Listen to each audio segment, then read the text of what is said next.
ये समय मेरा नहीं है, मैं ज्यादा समय नहीं लूंगा। इसमें जोरदार तालियों के साथ प्रभु के आदरणीय दास का वेलकम करें।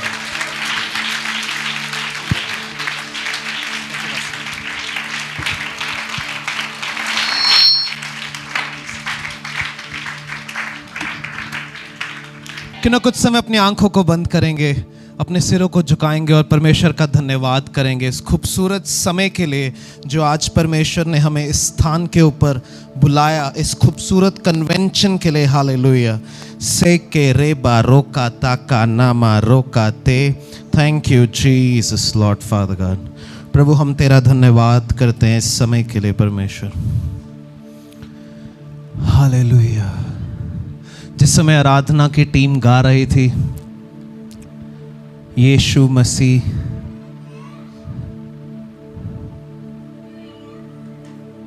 हो महिमा तेरी,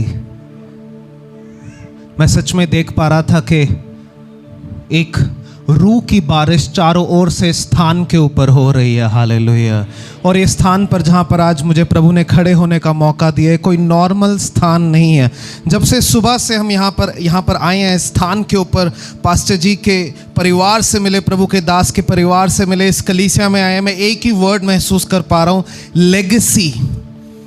एक आत्मिक विरासत जो स्थान के ऊपर है। ये 28वीं एनुअल कन्वेंशन है, 28वीं एनुअल कन्वेंशन। एक एफडी जब हम करवाते हैं 10 साल में वो एक अच्छा दाम देती है, 20 साल में बहुत अच्छा देती है, 30 साल में वो आपको और आपके आने वाले परिवार को बदल के रख देती है। मेरा विश्वास है कि आत्मा में ये मीटिंग, ये कन्वेंशन आपके आत्मिक जीवन को बदल के रख देने वाला है। आप एक बड़ी विरासत को पाने वाले हैं यहाँ से। जैसे एक मुर्गी अंडे में से बाहर आकर असली जीवन शुरू करती है, मैं देख पा रहा हूँ हम में से कुछ लोग अपने शेल से बाहर आने वाले हैं। हालेलुया। आराधना के समय में परमेश्वर ने कुछ किसी के लिए कुछ दिया, मुझे नहीं पता है किसके लिए होगा किसके लिए नहीं होगा। 2 बातें मैं बहुत स्पष्ट रूप से महसूस कर पा रहा था। somebody with the name of Monika, कोई मोनिका के नाम से, मुझे नहीं पता कौन है आपके परिवार में, कोई हो पड़ोस में कोई हो, मोना और मोनिका, बार बार ये नाम मेरे स्पिरिट में, बार बार ये नाम मेरे आत्मा में परमेश्वर दिखा रहे थे। और किसी तरह का एब्यूज़, किसी तरह का जिसे कहते हैं कि कुछ बुरे समय से जब कोई निकल के आता, ट्रॉमेटाइजिंग, बहुत ही ज़्यादा ठेस पहुंचाने वाले समय से कोई निकल के आया, और परमेश्वर आपके जीवन में एक बड़ी बरकत और बड़ा छुटकारा लेकर आने वाले हो। आमीन। और एक और चीज़ जो परमेश्वर मुझे दिखा रहे थे, कोई जो अपने पेट के किसी इशू से है, किसी की पेट में कोई प्रॉब्लम है, कुछ जैसे कुछ कैंसरस टाइप या कुछ गांठ, परमेश्वर उसे दूर करने वाले हैं आज के दिन में, यीशु मसीह के नाम में। आमीन। हालेलुया। प्रभु तेरा धन्यवाद करते हैं। बिना ज़्यादा समय लिए हम परमेश्वर का एक आखिरी बार धन्यवाद करेंगे, हाथों को स्वर्ग की ओर उठाकर। प्रभु जी मैं तेरा धन्यवाद करता हूँ आज के समय के लिए लॉर्ड फादर गॉड। कि ना मेरे साथ मिलकर 2 मिनट अन्य भाषा में प्रार्थना करेंगे और एक अलग लेवल के लिए तैयार हो जाएंगे। हालेलुया। से के नेमा रोका ताका नामा रोके ते के नेमा राला बायांद्र ग्राला बायात्र ग्राला मा से के नेमा रोका ताका नामा राला मा रेके ते के नेमा रोका नामा से के नेमा। प्रभु जी हम आज के इस खूबसूरत दिन के लिए तेरा धन्यवाद करते हैं, जो बड़े काम की शुरुआत तूने कल की है। परमेश्वर हम प्रार्थना करते हैं कि वो काम शुरू होकर थम ना जाए, लेकिन परमेश्वर वो असर लाने वाला काम बन जाए लॉर्ड फादर गॉड। आत्मिक विरासत जो आग की है वो इस कलीसिया में, इस शहर में हम इसी समय रिलीज कर देते हैं यीशु के नाम में लॉर्ड फादर। तेरा धन्यवाद करते हैं और प्रार्थना यीशु के नाम में करते हैं। सब मिलकर एक बार विश्वास से कहेंगे अपने हाथों को स्वर्ग की ओर उठाकर, आमीन। हालेलुया। परमेश्वर के लिए जोरदार तालियां, पास्टर जी के परिवार के लिए।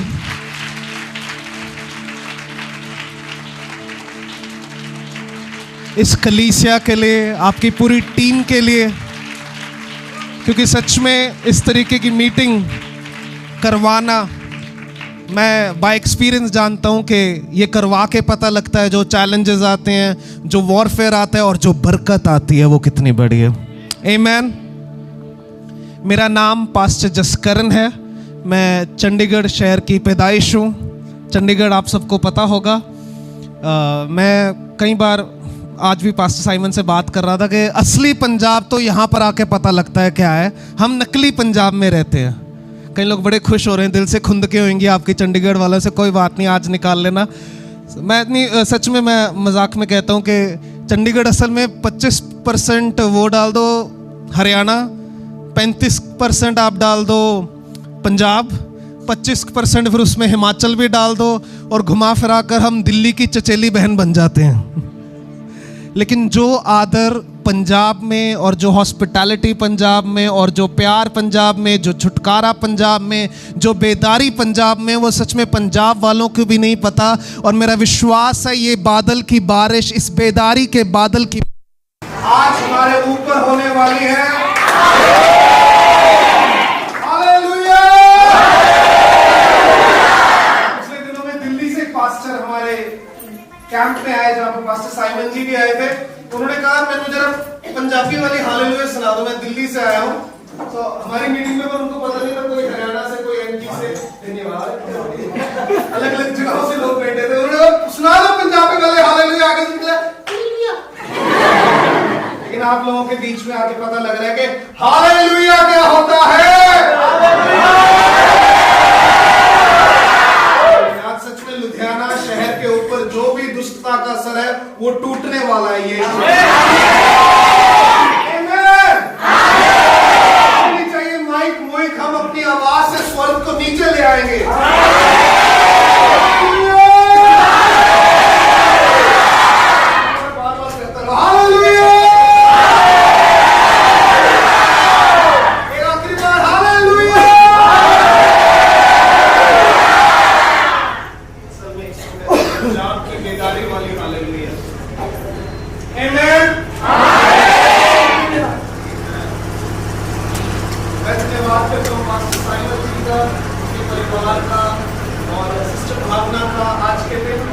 मेरी टीम की तरफ से हमारी चंडीगढ़ वाली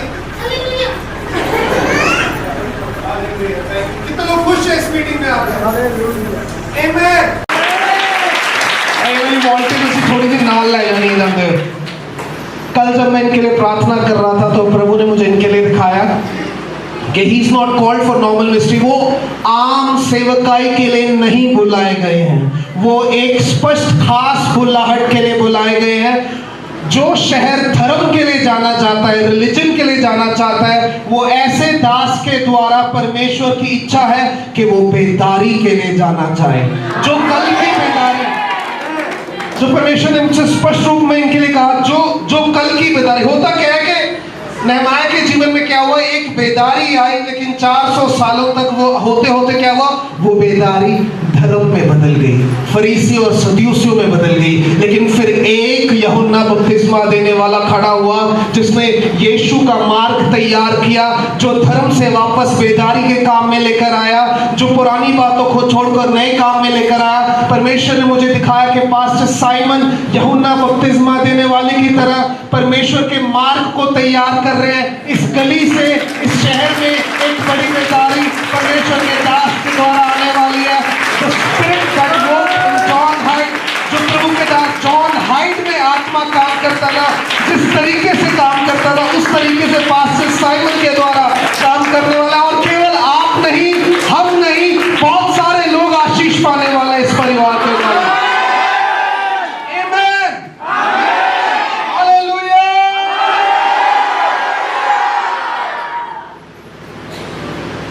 चंडीगढ़ वाले मैं पानी पीते रहूंगा क्योंकि पिछले 10-15 दिन हमारी भी मीटिंग थी, गला बहुत रेलगाड़ी की तरह चिक चिक चिक चिक चिक चिक चिक चिक। लेकिन आप लोगों का जोश, उत्साह और प्यार देखकर सच में मेरा दिल भर आया। आमीन। एक आखिरी बात कहकर वचन में जाऊंगा। जब मैं पास्टर साइमन जी से पहली बार मिला था, सिस्टर भावना से बहुत सालों के बाद मिला था, बहुत कम लोगों को पता है कि हमारा लुधियाना में मेरे और मेरी फैमिली के कोर्ट केस था, और इतना भयानक वो कोर्ट केस था, मैं ज़्यादा डिटेल्स में नहीं जाऊंगा, लेकिन अभी मुझे अगुवाई हो रही है थोड़ी सी शेयर करने की। तकरीबन 2015 में 2 महीने के लिए मेरे माता और पिता गुरुद्वारे में कमरा लेकर रहे थे, क्योंकि पैसा बचाना था। हम भाग रहे थे पुलिस से, वकीलों से, और हर महीने, उस समय मैं विश्वास में ज़्यादा पुराना नहीं था, और परमेश्वर ने किसी तरह उस समय से हमारे परिवार को निकाला। पुलिस, कोर्ट, जेल, सब कुछ उन सालों में हुआ, लेकिन हर महीने हम लुधियाना आते थे। सिस्टर भावना उन एपिसोड्स को थोड़ा बहुत जानते हैं। उन दिनों में हम हर महीने लुधियाना आते थे, और जब भी परिवार में अनाउंसमेंट होती थी कि अगले महीने 15 तारीख की तारीख आई, हमें लुधियाना जाना है, सारा परिवार ऐसे हो जाता था, लुधियाना जाना है, लुधियाना जाना है। और जब हम एक बार आए तो हम सिस्टर भावना की फैमिली से शेयर कर रहे थे कि अब तो बस मन करता है कि आज़ादी मिल जाए, हमें दोबारा लुधियाना ना आना पड़े। तो इनके परिवार ने उस समय मेरे परिवार के ऊपर एक घोषणा करी थी कि जब अगली बार आओगे तो एक खुशी की बात के लिए आओगे। और 2019 में वो कोर्ट की समाप्ति हो गई। 2023 तक हम लुधियाना नहीं आए, क्योंकि एक बार जब आप बहुत ज़्यादा दुख और बोझ के साथ एक जगह जाते हो, जल्दी आपका जाने का मन नहीं करता। एक बार एक मीटिंग के लिए हम आए, उस मीटिंग का मैं धन्यवाद करता हूँ। उस मीटिंग के दौरान मैं प्रभु के दास से मिला, और वहाँ पर सच में वो भविष्यवाणी, वो डिक्लेरेशन पूरी हो गई। अगली बार जब आओगे एक खुशखबरी के लिए आओगे, एक खुशी के कारण के लिए आओगे। और आज उसके बाद मैं दूसरी बार आया हूँ, और सच में इससे ज्यादा बड़ी खुशी की बात नहीं हो सकती कि परमेश्वर ने मुझे मौका दिया आपके कलीसिया की सुंदर एनुअल कन्वेंशन में परमेश्वर के वचन को आगे रखने का। परमेश्वर के दासों के द्वारा किया गया हर एक डिक्लेरेशन और हर एक बात अपने समय में पूरी होती है।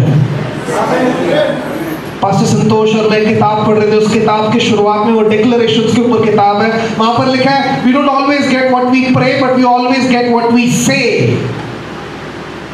हमें हमेशा वो नहीं मिलेगा जिसके लिए हम प्रार्थना करते हैं, लेकिन हमें हमेशा वो जरूर मिल जाएगा जो हम बोलते हैं अपने जीवन के ऊपर, अपने परिवारों के ऊपर। कई लोग ठीक प्रार्थना करते हैं 1 घंटा 2 घंटा, लेकिन बाकी के 22 घंटे वो नेगेटिव डिक्लेरेशंस बोलते हैं, वो अपने जीवन पे नकारात्मक बातें बोलते हैं। लेकिन ऐसे लोग हैं जो प्रार्थना भी करते हैं और सही डिक्लेरेशंस भी करते हैं, सही घोषणाएं करते हैं, और उनके जीवन के रास्ते बनते जाते हैं। और जब आपके जीवन में कोई अच्छी घोषणा कर दे, उसको हमेशा रिसीव कर लें, क्योंकि वो पूरी होगी। आमीन। हम चंडीगढ़ में एक जगह चर्च का हॉल किराए पे लेके लगाते हैं। मैं जल्दी वचन में जाऊंगा, लेकिन अभी परमेश्वर मुझे अगुवाई कर रहे हैं बात कहने की। चंडीगढ़ में हम किराए पर एक जगह अपना कलीसिया लगाते हैं। हुआ क्या कि कल परसों उनके जो ओनर हैं, ओनर की जो वाइफ है, वो आए, और मैं उनका धन्यवाद कर रहा था कि आपने 10 दिन हमारे साथ एडजस्ट किया। वो कह रहे थे बड़ा मजा आया, अच्छा लगा। फिर उन्होंने एक बात बोली, मैं तो कहती हूँ ऊपर वाला फ्लोर भी तुसी ले लो। मैंने भी उससे कहा I receive it in Jesus name, hallelujah. जब हमारे जीवन के ऊपर कोई अच्छी बात कलीसिया में, कलीसिया से बाहर, हमारे प्रार्थना के समय में कहीं भी कही जाए, हमें चुप कर उस आशीष को ले लेना चाहिए यीशु के नाम में। कई बार जब लोगों को बोलो आप आर्थिक आशीष पाने वाले हो, परमेश्वर आपकी पढ़ाई के लिए मुहैया करने वाले, लोग कहते हैं पता नहीं हजेता होया नहीं, हजेता दिखा नहीं। लेकिन जब आपके पास्टर, आपके अगुए, आपके लीडर्स, आपके मित्र अगर आपके जीवन में बोले कि परमेश्वर मुहैया करने वाला है, तो चुप करके आंखों को बंद करो और उस आशीषों की बारिश को पड़ने दो यीशु के नाम में। हालेलुया, आमीन। परमेश्वर का धन्यवाद करते हैं आज के समय के लिए, आज के इस खूबसूरत दिन के लिए। और जब मैं इस मीटिंग में प्रार्थना कर रहा था, परमेश्वर मैं किस वचन से सिखाऊं, मैं क्या आपके लोगों के बीच में रख सकता हूं, क्या बात है जो आप चाहते हो। मेरी आवाज सबको आ रही है? परफेक्ट। क्या है जो मैं रख सकता हूं आपके लोगों के बीच में। और पिछले दिनों में बहुत सारी टीचिंग्स, बहुत सारी बुक से परमेश्वर ने ब्लेस किया, लेकिन जब मैं प्रार्थना कर रहा था, परमेश्वर ने कहा कि मैं चाहता हूं तो कोई अच्छा प्रचार नहीं, लेकिन अपने जीवन का संदेश मेरे लोगों के आगे रख। आमीन। कितने लोग जानते हैं कि अच्छे प्रचार में और संदेश में फर्क होता है। The difference between good preaching, good sermon and your message. आपके जीवन के संदेश में प्रकाशित पुस्तक 19:10 में लिखा है कि यीशु की गवाही भविष्यवाणी का आत्मा है। मेरे साथ मिलके बोलो, यीशु की गवाही भविष्यवाणी का आत्मा है। अब होता क्या है कि जब मेरे जीवन में कुछ काम हुआ, भले मैं पढ़ा लिखा ना हूँ, भले मैं नया विश्वासी हूँ, भले ही मेरे को बहुत कुछ सीखने की जरूरत हो, लेकिन जब मेरे जीवन में कुछ काम हो जाता है और उस काम को मैं किसी के साथ गवाही के रूप में शेयर करता हूँ, वो भविष्यवाणी बनकर उनके जीवन में चले जाते हैं। आमीन। पिछले दिनों में प्रभु के एक दास दिल्ली से हमारे बीच में वचन बांटने आए और अकेले में बात करते करते उन्होंने कुछ फाइनेंशियल टेस्टिमनीज हमारे साथ शेयर करी, और वो 5 मिनट की गवाहियां जो 1-on-1 वो हमारे साथ शेयर कर रहे थे, वो कर गई जो 4 घंटे का प्रचार कभी नहीं कर पाएगा। आमीन। सो आज जो मैं आपके जीवन में बांटने जा रहा हूँ, जो मैं बोने जा रहा हूँ, वो परमेश्वर ने मेरे जीवन में बोया है और मैंने काटा है, और मेरा विश्वास है ये वचन बहुत सारे नहमायास खड़े करने वाला है, क्योंकि मैं नहमिया की पुस्तक पहला अध्याय पहली 4 आयतों से आपके बीच में रखूंगा। हम सब खोल सकते हैं the book of Nehemiah chapter 1 first 4 verses. Nehemiah की पुस्तक पहला अध्याय पहली 4 आयतें हम सब मिलके सुनेंगे और मिलके पढ़ेंगे। सब मिलके कहेंगे आवाज नहीं आई। Thank you. आमेन। पहले वचन से शुरुआत करते हैं। ओ पास्टर जी पढ़ेंगे, perfect, that will be even better. मुझे पानी पीने का टाइम मिल जाएगा। नहमाया की पुस्तक पहला अध्याय पहली 4 आयतें हम सब मिलकर, कितने लोग परमेश्वर के वचन के द्वारा जिंदगी बदलना चाहते हैं? आपको पता है परमेश्वर का वचन 2 धारी तलवार से भी ज्यादा तीखा है, उसकी प्रेरणा से रचा गया है। जब भी वो वचन एक रिसेप्टिव हार्ट, एक रिसीव करने वाले हार्ट से सुना जाता है, वो उस मिट्टी में जाके फल प्रतिफल 100 गुना फल लेकर आता है। कितने लोग तैयार हैं? कभी कभी ऐसा होता है आराधना के टाइम पे जोश होता है, और जैसे वचन का टाइम आता है पहले बड़े बड़े हालेलुया, बड़े बड़े आमेन, और धीरे धीरे जैसे वचन खुलता है, कितने लोग तैयार हैं? कौन? कितने लोग तैयार हैं? आमेन। प्रभु के दास के द्वारा सुनेंगे। Thank you so much pastor ji. लाया के पुत्र नहमिया के वचन 20वें वर्ष के किस्लेवे नामक महीने में, जब मैं शूशन नामक राजगढ़ में रहता था, तब हनानी नामक मेरा एक भाई और यहूदा से आए हुए कई एक पुरुष आए। तब मैंने उनसे उन बचे हुए यहूदियों के विषय में जो बंधुआई से छूट गए थे और यरूशलेम के विषय में पूछा। उन्होंने मुझसे कहा, जो बचे हुए लोग बंधुआई से छूटकर उस प्रांत में रहते हैं, वे बड़ी दुर्दशा में पड़े हैं और उनकी निंदा होती है, क्योंकि यरूशलेम की शहरपनाह टूटी हुई है और उसके फाटक जले हुए हैं। ये बातें सुनते ही मैं बैठकर रोने लगा और कितने दिन तक विलाप करता और स्वर्ग के परमेश्वर के सम्मुख उपवास करता और ये कहकर प्रार्थना करता रहा। आमीन। इस अध्याय की शुरुआत में हम देखते हैं कि लिखा है नहमाया के वचन। असल में ये पूरा अध्याय नहमाया की पर्सनल डायरी के पन्नों में से लिया गया था, जो वो अपने जीवन का, जिसको कई बार लोग कहते हैं जर्नलिंग करना, अपनी पर्सनल डायरी लिखना, ये नहमाया के हाथों से लिखे गए वचन है। और इस अध्याय के आखिर में लिखा है, तब मैं राजा का पियाऊ था। मेरे साथ मिलके बोलो पियाऊ। तो मैंने पहली बार पढ़ा, मैंने कहा ये क्या लिखा है पियाऊ, जब मैंने पहली बार नहमाया की पुस्तक पढ़ी। ये वो वाला पियाऊ नहीं है। नहमाया एक कप बेरर था। इसका मतलब कप बेरर क्या होता था? राजा के पिए, राजा तक जाने वाला कोई भी खाना, कोई भी पीना जाने से पहले उसकी टेस्टिंग करनी और देखना कि उसमें जहर तो नहीं डाला गया है, वो थी नहमाया की नौकरी। आमीन। मान लीजिए अगर पास्टर साइमन राजा हैं और मैं उनका पियाऊ हूँ, मैं उनका कप बेरर हूँ, तो ये एक ऐसी पोजीशन थी कि उनके जीवन में सिस्टर भावना के बाद अगर उसके बाद कोई ज़रूरी है तो वो मैं हूँ। सेकंड टू द वाइफ, इतना घनिष्ठ संबंध कि उनकी पत्नी के अलावा जो उनका कप बेरर था उसका स्थान इतना ज्यादा ऊपर होता था।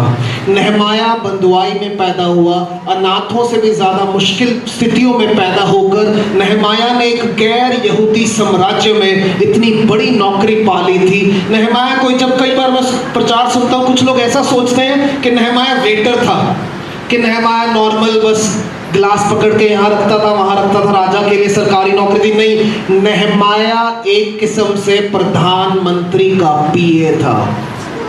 मेरे चंडीगढ़ में मेरे एक मित्र हैं, उनकी जो भाभी के भाई हैं वो चंडीगढ़ के एडमिनिस्ट्रेटर के पीए हैं। एडमिनिस्ट्रेटर का काम क्या होता है कि गवर्नर के बाद चंडीगढ़ के सारे फैसले, क्योंकि वो यूनियन टेरिटरी है, वहाँ पे चीफ मिनिस्टर नहीं होता, गवर्नर के बाद सारे फैसले एडमिनिस्ट्रेटर लेता है और उनका पीए है। तो मेरा कुछ काम रुका हुआ था, उन्होंने एक फोन करा, वो काम 2 मिनट में हो गया।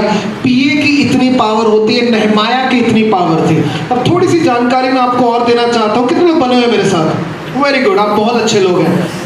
नहमाया की पुस्तक पुराने नियम के समय के हिसाब से जो घटनाएं हुई, आदम के बाद अब्राहम से लेकर सारी घटनाएं, दाऊद से लेकर आगे जाकर माइनर प्रॉफिट, मेजर प्रॉफिट, सब कुछ करते हुए आखिरी घटनाएं असल में नहमाया के जीवन की है, नहमाया की पुस्तक की है। भले ही ये अध्याय एज़रा और एस्थर के बीच में हो, भले ये किताब एज़रा और एस्थर के बीच में हो, लेकिन असल में 425 AD की घटनाएं हैं नहमाया की पुस्तक में, जिसका मतलब कि प्रभु यीशु मसीह के आने से 425 साल पहले की ये घटनाएं हैं। अगर आप मलाकी की पुस्तक के बारे में पढ़ेंगे तो वो घटनाएं 430 साल पहले की हैं। उससे भी 5 साल बाद की घटनाएं हैं नहमाया की पुस्तक की। कितने लोग बने हुए मेरे साथ? अब आप इस नजरिए से देखें कि प्रभु यीशु मसीह के आने से पहले जो घटनाएं हुई वो 400 साल की चुप्पी से पहले वो घटनाएं नहमाया के जीवन से थी। आमीन। नहमाया शुरुआत में कहता है, अपना परिचय देते हुए, हकलाया के पुत्र नहमाया के वचन।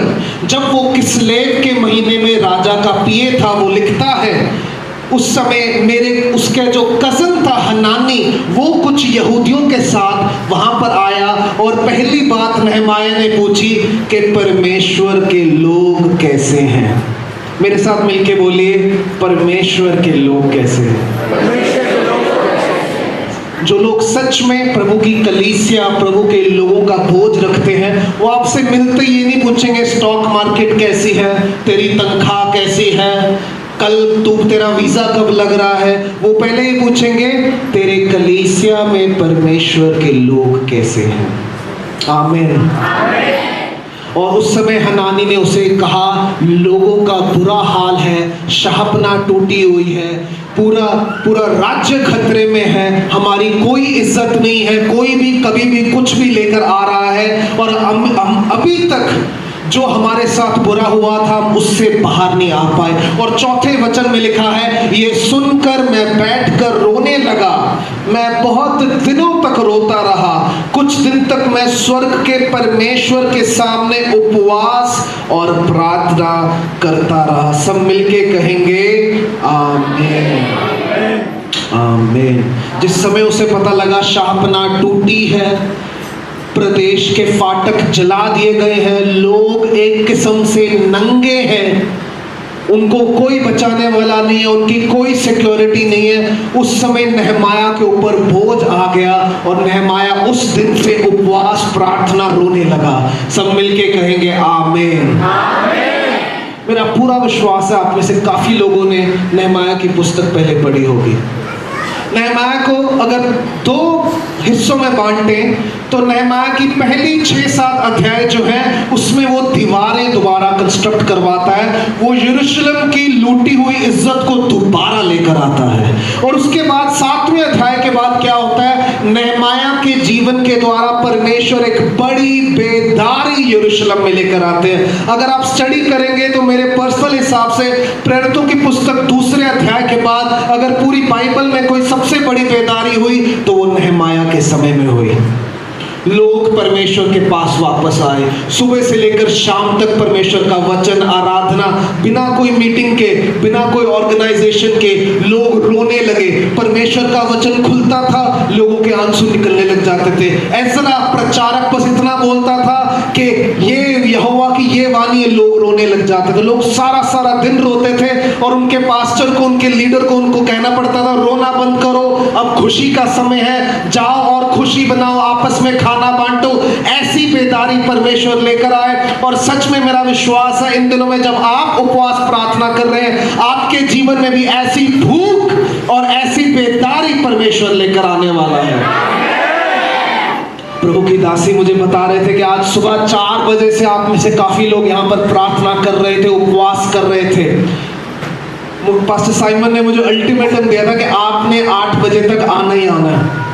वो क्यों दिया था मैं आपको बताऊंगा नहीं। आप में से कुछ लोग उपवास में और ठोकर लग जाएगी, कुछ खिलाया था उन्होंने। लेकिन इस हफ्ते मैंने उनसे कहा था, पास्टर जी हम उपवास करके आएंगे। पास्टर ने कहा नहीं, मैं चाहता हूं, तो मैंने उनकी मानी, उनको सबमिट किया। लेकिन इस हफ्ते जब मैं आपके लिए उपवास कर रहा था, इस मीटिंग के लिए उपवास कर रहा था, जैसे ही मैंने अपना उपवास खत्म किया, अपना उपवास जो है मैंने प्रार्थना करके निवाला खाया, घर जाते ही क्या हुआ, मेरा शरीर गर्म हो गया। मेरी पत्नी जब अपने काम से आई, अपने जॉब से मेरी पत्नी जब वापस आई, उन्होंने मुझे हाथ लगाया। वो कहती तेरा शरीर जल रहा है, तुझे बुखार हो गया है। मैंने कहा ये बुखार नहीं है, पवित्र आत्मा की आग उतर आई है। क्योंकि जब से मैं घर में आके प्रार्थना कर रहा हूँ, परमेश्वर मुझे इस मीटिंग के लिए दिखा रहा है कि एक स्वर्गीय आग की जीपें हर एक के ऊपर इस मीटिंग में आने वाली है। थोड़ा सा टेस्ट दिया था, जो बेदारी नहमाया के द्वारा आई थी, जो दीवारें नहमाया ने दोबारा खड़ी कर दी थी, जो पूरे नेशन का हार्ट, पूरे राज्य का, पूरी जाति का हृदय परमेश्वर के पास वापस चला गया था, प्रभु के दास के द्वारा इस कलीसिया में वो बड़ा काम होने वाला है। और सच में बहुत लोग इंक्लूडिंग माई सेल्फ उससे आशीष पाएंगे। हालेलुया। प्रभु हमें तेरी बेदारी की जरूरत है। मुझे पास्टर साइमन से पर्सनल प्यार इसलिए भी है क्योंकि ये बेदारी वाले मनुष्य हैं। मुझे बड़ा मजा आता है बेदारी वाले लोगों से बात करते हुए, क्योंकि उनकी लाइफ में सब कुछ होगा, ब्लेसिंग होगी, प्रॉस्पेरिटी होगी, तरक्की होगी, लेकिन जब आप उनसे बात करोगे वो बेदारी की बात करेंगे, लोगों के प्रार्थना के जीवन को रिस्टोर करने की बात करेंगे। और ऐसा ही हृदय था नहमाया का। मेरी आवाज ठीक आ रही? ऐसा ही हृदय था नहमाया का। जब उसे पता लगा कि मेरे लोग, परमेश्वर के लोग नाश हो रहे हैं, वो रोने लगा, प्रार्थना करने लगा, उपवास करने लगा। और उसके उस प्रार्थना उपवास के कारण एक बड़ी बेदारी आ गई। अब मैं आपका ध्यान लगाना चाहता हूँ, नहमाया यरूशलेम में नहीं था, शायद वो कभी यरूशलेम गया भी नहीं था। उसने केवल अपने लोगों के बारे में सुना होगा, जो उसके पूर्वजों के साथ हुआ वो सुना होगा, जो पूर्वजों ने पाप किया वो सुना होगा। लेकिन वो अपने कमरे में जाकर, जब उसके पास सिनेगॉग भी नहीं था, कोई मंदिर नहीं था, कोई आराधनालय नहीं था, उसने अपने कमरे को आराधनालय बना दिया। और जो बेदारी यरूशलेम में आई वो असल में नहमाया के कमरे से शुरू हुई। और मेरा आज के लिए आपका संदेश, आपके लिए जो मैं संदेश लेकर आया हूं वो है, बेदारी आपके कमरे से शुरू होती है। बेदारी कलीसिया से शुरू नहीं होती, बेदारी पास्टरों से शुरू नहीं होती, बेदारी यूट्यूब पर फेमस होने से शुरू नहीं होती, बेदारी जब मसीह लोग पॉलिटिक्स में आ जाए तब शुरू नहीं होती। बेदारी आपके कमरे से शुरू होती है। कोई प्रॉब्लम नहीं है जब मसीह लोग पॉलिटिक्स में जाएं। थोड़े दिन पहले हम जो माइनॉरिटी कमीशन के जो नए चेयरमैन बने, मैं उनको 2 बार मिला और मैं ब्लेस करता हूं, मुझे खुशी हो रही है। लेकिन हमें ये समझना होगा कलीसिया को, मैंने कई बार लोगों के मुंह से सुना है, जब तक साडे बंदे एमएलए नहीं बनणगे तब तक साडा कुछ नहीं हो सकता। वो बोल बोल के घोषणाएं कर करके, मैं आपको बताना चाहता हूं, एमएलए भी बन जाएंगे, प्रधानमंत्री भी बन जाएंगे, लेकिन उस वजह से बेदारी नहीं आएगी। बेदारी की वजह से कई लोग जो यहां पर बैठे बड़े पदों पर आ जाएंगे। बहुत कम लोग होते हैं, बहुत अच्छी नौकरी, अच्छा औहदा, अच्छी पंजाबी जिन्हों पर कहते चढ़ाई, अच्छी चढ़ाई होने के बाद जड़े बंदे फिर भी दूजियां दा दुख देख के उन्हों का दिल जड़ा रो पैंदा है। और नहमाया एक ऐसा मनुष्य था, उसकी सरकारी नौकरी थी, ग्रेड AZ+Y+, जो मर्जी बोल लो, बड़ी नौकरी, लाइफ सेट। रिश्ता मांगने जाता होगा तो 4-4 लोगों को दर्शन आते होंगे। जैसे कहीं खड़ा होता होगा सबको लगता होगा अरे यार नौकरी सेट है, यहूदी भी है, सब कुछ है। लेकिन नहमाया को जब अपने लोगों के हालात पता लगे वो रोने लगा। आमीन। और ताज्जुब की बात है, इस अध्याय में अगर हम ध्यान से पढ़े तो क्या हुआ, उसने प्रार्थना करी, वो रोया, उसने अपने बाप दादाओं के पापों का अंगीकार किया, परमेश्वर से माफी मांगी और प्रार्थना करी दीवारें जुड़ जाएं, लोगों के घर दोबारा बन जाएं, लोग भूखमरी से बाहर आ जाएं, लोग पाप से बाहर आ जाएं। और जो जो प्रार्थना उसने अपने कमरे में करी वो सारी बातें बाइबल में हुई। कमरा भी बना, परमेश्वर का घर भी बना और बेदारी भी आई। मैं इस समय आपको कहना चाहता हूं, जो घोषणाएं, जो बातें, जो प्रार्थनाएं आप अपने कमरे में करते हो, अपने व्यक्तिगत जीवन में करते हो, अपने घर में करते हो, वही चीजें आपके जीवन में, आपके शहर में, आपके देश में होंगी। क्योंकि बेदारी अमेरिका से नहीं आती, बेदारी आपके घर से शुरू होती है। और आज अगर एक भी जन नहमाया की तरह खड़ा हो गया, अगर कोई भी प्रभु का दास नहमाया की तरह खड़ा हो जाए, तो मैं आपको लिख कर देने के लिए ब्लैंक चेक पर तैयार हूं। इस शहर को बदलने से कोई नहीं रोक सकता। जितने लोग नहमाया के साथ खड़े हुए, उनके आने वाली, उनकी जो वंशावली थी वो बदल गई। जितने लोग आप में से प्रभु के दास के साथ खड़े रहेंगे, वफादारी के साथ, बिना पीठ में कोई छुरा डाले, मैं आपको बताना चाहता हूं, आपके आने वाली वंशावली तक परमेश्वर एक बड़ा काम करने वाला है। हालेलुया। कई लोगों ने नहमाया को भी धोखा दिया था, कई लोगों ने नहमाया की भी बुराई करी थी। अगर आप 13वां अध्याय पढ़े तो वहां पर लिखा है नहमाया ने एक के बाल पकड़कर उसकी पिटाई करी और उसे डांटा। मैं पास्टर संतोष से एक दिन कह रहा था, हम किसी का फोन नहीं उठाते तो लोग बात करना बंद कर देते हैं। पास्टर जी मैंने ठोकर लगी थी, मेरा फोन नहीं चक्या। मैंने कहा शुक्र करो तुम उस समय में नहीं हो और मैं नहमाया नहीं हूं, नहीं तो पकड़ कर मुझे तो मजा ही बड़ा है ऐसे करने में। अंदर आए, अच्छा कुछ गलत चल रहा है, तू पहले थे आप। हालेलुया। लेकिन सच में जो लोग प्रभु के दास के साथ खड़े रहेंगे, बेदारी का इंतजार, काम, प्रार्थना, एक हाथ से काम भी करेंगे और दूसरी तरफ में प्रार्थना भी करेंगे, वो लोग एक बड़ी बेदारी को देखेंगे। मैं 2012 में प्रभु में मैंने परमेश्वर को, प्रभु यीशु मसीह को अपने उद्धारकर्ता के रूप में ग्रहण किया। एक सरदार परिवार से सिस्टर भावना मेरे फैमिली को कई बार मिले हैं। और मेरे जो पिताजी उस समय में एक सामने जो घर के नज़दीक जो सबसे बड़ा गुरुद्वारा था, उसकी गुरुद्वारा की कमेटी में थे। जब मैंने पहले संडे आके, मैं जिस चर्च में जाता था वहाँ पर क्या था कि YWAMers का चर्च था, तो चर्च में आते ही वो ना आपको एक छोटा सा गुलाब का फूल देते थे और आपको एक लेटर देते थे वेलकमिंग का। मैं 18 साल का लड़का, मुझे जब किसी ने गुलाब का फूल दिया, मुझे नहीं पता था डैडी के पास जाकर गुलाब का फूल दिखाओगे तो कुछ और मतलब निकलेगा। मुझे नहीं पता था, उनको मुझे लगा था हम हर जगह जा सकते हैं, अगर मंदिर जा सकते हैं, मस्जिद जा सकते हैं, गुरुद्वारे जा सकते हैं, चर्च में क्या है। लेकिन मुझे नहीं पता था पीछे क्या आत्मा काम करती है। और जब मैं उस खुशी से अपने पिता के पास गया, मेरे डैडी ने बोला किने दिता तेनों, किसी कुड़ी ने दिता। मैं क्यों हो गया। धीरे धीरे मुझे समझ में आया कि मैं अब एक आत्मिक लड़ाई में घुस चुका हूं। जब मैंने मूर्ति पूजा में हिस्सा लेना बंद कर दिया, घर के जो भी पाठ पूजा में हिस्सा लेना बंद कर दिया, और ऑब्वियसली मेरे पिता को पता होगा कि एक बार जिसने मसीह को ग्रहण कर लिया वो मूर्ति पूजाओं में नहीं करता। धीरे धीरे मेरे पिता को खुंदक चढ़ने लग गई। लेकिन 2012 में शुरुआत के महीने में एक दिन रात को 3 बजे बहुत ही बुरा सपना मुझे आया। उस सपने में मैंने देखा कि मेरी माँ जो है वो नरक की आग में जल रही है। और मैं सच बता रहा हूँ, मैं जब उठा मुझे पसीने आ रहे थे, जितना पसीना आप देख रहे हो इसको 20 गुना बढ़ा दो, और वहाँ पर कोई गर्मी वाला वो नहीं था। मेरे नाक में से पानी आ रहा है, मेरे यहाँ से पानी आ रहा है, और मुझे पता था कि बाइबल में बहुत स्पष्ट रूप से लिखा है कि एक ही रास्ता है और एक ही मार्ग है, एक ही सत्य है, और मेरे माता पिता ने अभी वो रास्ता मार्ग पाया नहीं है। मैं रोने लगा, और उस रात से जब भी मेरे माता पिता सो जाते थे, मैं उनके घर की, उनके कमरे के दरवाजे के ऊपर हाथ रख के प्रार्थना करने लगा।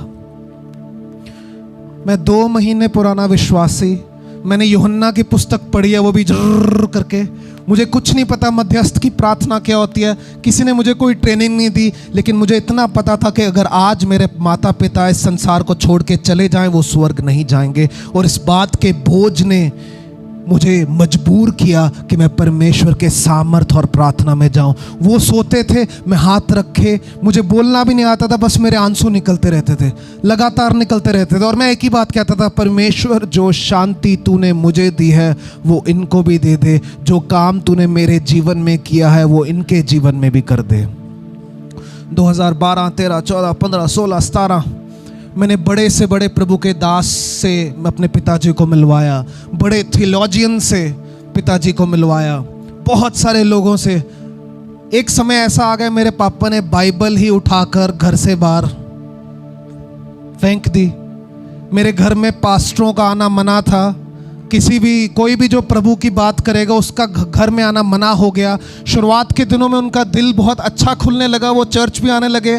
17, 18 तक आते आते उनका मन एकदम ठोकरों से भर गया, और मैंने जीवन में बहुत सारी गलतियां करी, लेकिन मैं जिससे भी मिलता था परिवार के लिए प्रार्थना करवाता था, रात को उनके दरवाजे के बाहर हाथ रख के प्रार्थना करता था। 2017 में एक बारी मेरी और उनकी बहुत ज़्यादा नोक झोंक हुई। उन्होंने मसीहत के बारे में, मसीह लोगों के बारे में बड़ा बुरा बोला, और मेरा दिल क्रोध से भर गया। कभी किसी को अपने परिवार के ऊपर गुस्सा आया? अच्छा, बड़े पवित्र लोग बैठे हो, बड़े शांति रहने हैं। मुझे बहुत बार अपने परिवार के ऊपर गुस्सा आया। और किसी को आया हो अपने परिवार के ऊपर इतना गुस्सा कि नहमाया बनने का मन करे कि बाल पकड़ो? अभी अंदर कुछ लोग खुश हो रहे हैं। अगर आपका परिवार यहाँ बैठा है तो माफ़ी चाहता हूँ। एक दिन मैं प्रभु का धन्यवाद देता हूँ कि हम हर सुबह इंटरसेशन के लिए मिलते थे। मैं और जो मेरे स्पिरिचुअल लीडर थे डॉक्टर रॉबर्ट, हम मिलते थे और 15 मिनट 10 मिनट परिवार के उद्धार के लिए प्रार्थना करते थे। अब उस दिन मेरा दिल इतना भरा हुआ था, ठोकरों से, उड़ती बाइबलों से, घर में कोई दोस्त नहीं ढंग से बुला सकता, उन चीज़ों से इतना ज़्यादा मेरा दिल, हमने ऊपर एक चर्च मीटिंग शुरू करी थी वो बंद करवा दी, और बहुत ज़्यादा ड्रामा हुआ, और दिल मेरा भर आया था कि क्या हो रहा है। मैं इतने सालों से प्रार्थना कर रहा हूँ, 6 साल हो गए हैं, 7 साल हो गए हैं, और मेरे लीडर ने मुझे कहा चल तेरे परिवार के लिए प्रार्थना करें। और उस दिन मैंने गुस्से में बोल दिया, मेरे से नहीं होती प्रार्थना, इतने सालों से प्रार्थना कर रहे हैं, ये बंदा इतना कठोर है, ये नहीं बदलने वाला, मैं प्रार्थना नहीं करूंगा। मैं परमेश्वर का धन्यवाद करता हूँ, मेरे जीवन में भी एक नहमाया था, उसने अपने मुंह से ही मुझे पकड़ा, मुझे डांटा और कहा कि जिस मुंह से हम प्रार्थना करते हैं और घोषणा करते हैं, उस मुंह से ऐसी नकारात्मक बातें मत बोल। हमारा काम है प्रार्थना करना और परमेश्वर का काम है काम करना। उस दिन मैं घुटनों पर आकर बहुत रोया, मैंने माफ़ी मांगी,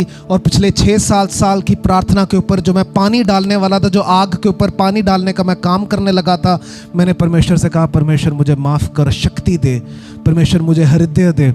और उसके बाद समय बीतता गया। 2019 में मेरे पिताजी इतने एंटी हो गए, मतलब उन्होंने सुबह उठते थे, रोज़ सुबह ये सोचते कि आज कुछ ऐसा करूँ, ये चर्च जाना बंद कर दे, ये मीटिंग करना बंद कर दे, ये सेवकाई करना बंद कर दे। वो करते करते वो एक मौलवी के पास चले गए, जो, सॉरी मैं अगर किसी को गलत शब्द लग रहा हो, एक जादू टोना करने के वाले के पास चले गए। पता है जादू टोना करने वाले कौन होते हैं? आपका पड़ोसी नहीं है, जिनकी ऐड आती है टीवी पे, मेरे किए को काट सके मुंह मांगा इनाम। ऐसे व्यक्ति के पास मेरे पिताजी चले गए, बड़ी अमाउंट मेरे पापा ने उनको दी, 2019 की बात है, और कहा जो पैसा लेना है ले, कुछ कर, मेरा बेटा मुझे मेरे धर्म में वापस चाहिए। उस बंदे ने अच्छा खासा पैसा लिया, पूड़ी बनाई कोई काले कलर की, छू मंतर कली कलंतर जो भी उसने करा, बोला आपने ना यहाँ रख के रखनी है और आपने अपने बेटे के ना पास जाके ना करना है, और ये शक्तियाँ उसको आपके धर्म में वापस ले आएंगी। और उन दिनों में मैं अगर ऐसे जा रहा हूँ, पापा वहाँ जा रहे हैं, मेरे डैडी ऐसे आकर ना मेरे पास पता नहीं कौन सी शक्तियाँ मुझे दे रहे, मैं सोचूं क्या होगा इनको। इस बात के 1 महीने के बाद मेरे पिताजी ने बपतिस्मा ले लिया और मैंने अपने ही हाथों से अपने माता और अपने पिता दोनों को जुलाई 2019 में बैप्टिज्म दिया। और मैं कई बार कहता हूँ अगर मुझे इलॉन मस्क की मुझे सारी धन दौलत भी मिल जाए मैं इतना खुश नहीं होऊंगा, लेकिन जिस दिन मैंने अपने माता पिता को अपने हाथों से बपतिस्मा दिया मैं उतना खुश था। हालेलुया। उस 1 महीने में मेरे पिताजी को 2 बार प्रभु यीशु मसीह ने सपनों में विजिट करा। और एक दिन जब मेरे पिताजी सुबह मेरे पिता ने अमृत छका हुआ था, घर पर सारा प्रकाश था, जब मेरे पिता सुबह अपनी प्रार्थनाएं और अपने पाठ पूजा करने के लिए उठे, उनके आंखों के सामने प्रभु यीशु मसीह आके खड़े हो गए। उन्हें स्वर्ग का दर्शन हुआ। जो इवेंजलिज्म बड़े से बड़े इवेंजलिस्ट नहीं कर पा रहे थे, प्रभु के दास नहीं कर पा रहे थे, प्रभु यीशु मसीह ने आके मेरे घर में वो बड़ा काम किया कि मेरे पिताजी के साथ एक एनकाउंटर, एक आमना सामना, पंजाबी च कहते ने एक टाकरा जब मेरे पिताजी दा प्रभु यीशु मसीह नाल होया, वो बदल गए। अगले संडे वो चर्च आए। हमारे चर्च में हार्डली 8 लोग थे, 8 में से 4 बच्चे थे। मैं प्रचार कर रहा था, नया नया पास्टर बना था। उन्होंने आए, खड़े हुए मेरा माइक खींच लिया। मैं कहा आज तो गए, मैं कहा आज ये बेइज्जती करेंगे। मैं कहा बस मेरी सेवकाई 2 महीने की थी, बोरिया बिस्तरा पैक करो और चलें कहीं और। उन्होंने माइक पकड़ा और अपना उन्होंने वो पूरा डाला हुआ है जड़ा बाणा उन्होंने पाया हुआ, वो पा के उन्होंने अपना एक सपना दसिया, अपना एक दर्शन दसिया, एक स्वप्न और एक दर्शन बताकर उन्होंने एंड में कहा कि आज से मैं कहना चाहता हूँ मैं भी तुम में से एक हूँ, मैं भी प्रभु यीशु मसीह के पीछे चलूँगा, मैं भी बपतिस्मा लूँगा, मैं भी प्रचार करूँगा। और मैं बैठा था चेयर्स में, मैंने अपने साथ वाले को मुझे चुंडी मार, मुझे विश्वास नहीं हो रहा, मुझे चुंडी मार, ये क्या हो गया, एकदम से क्या होगा। लेकिन मैं सच बताऊं, जब प्रभु आपके जीवन में काम करते हैं आप विश्वास नहीं कर पाओगे, लेकिन आपकी आत्मा आपको बताएगी जो बीज बोए थे वो पेड़ बन गए, वो फल बन गए, और उन फलों में से और बीज आएंगे और परमेश्वर और बड़ा काम करेंगे। और मैं ये आपके जीवन में भविष्यवाणी देना चाहता हूं, बेदारी बाहर से नहीं आएगी, बेदारी अंदर से आएगी।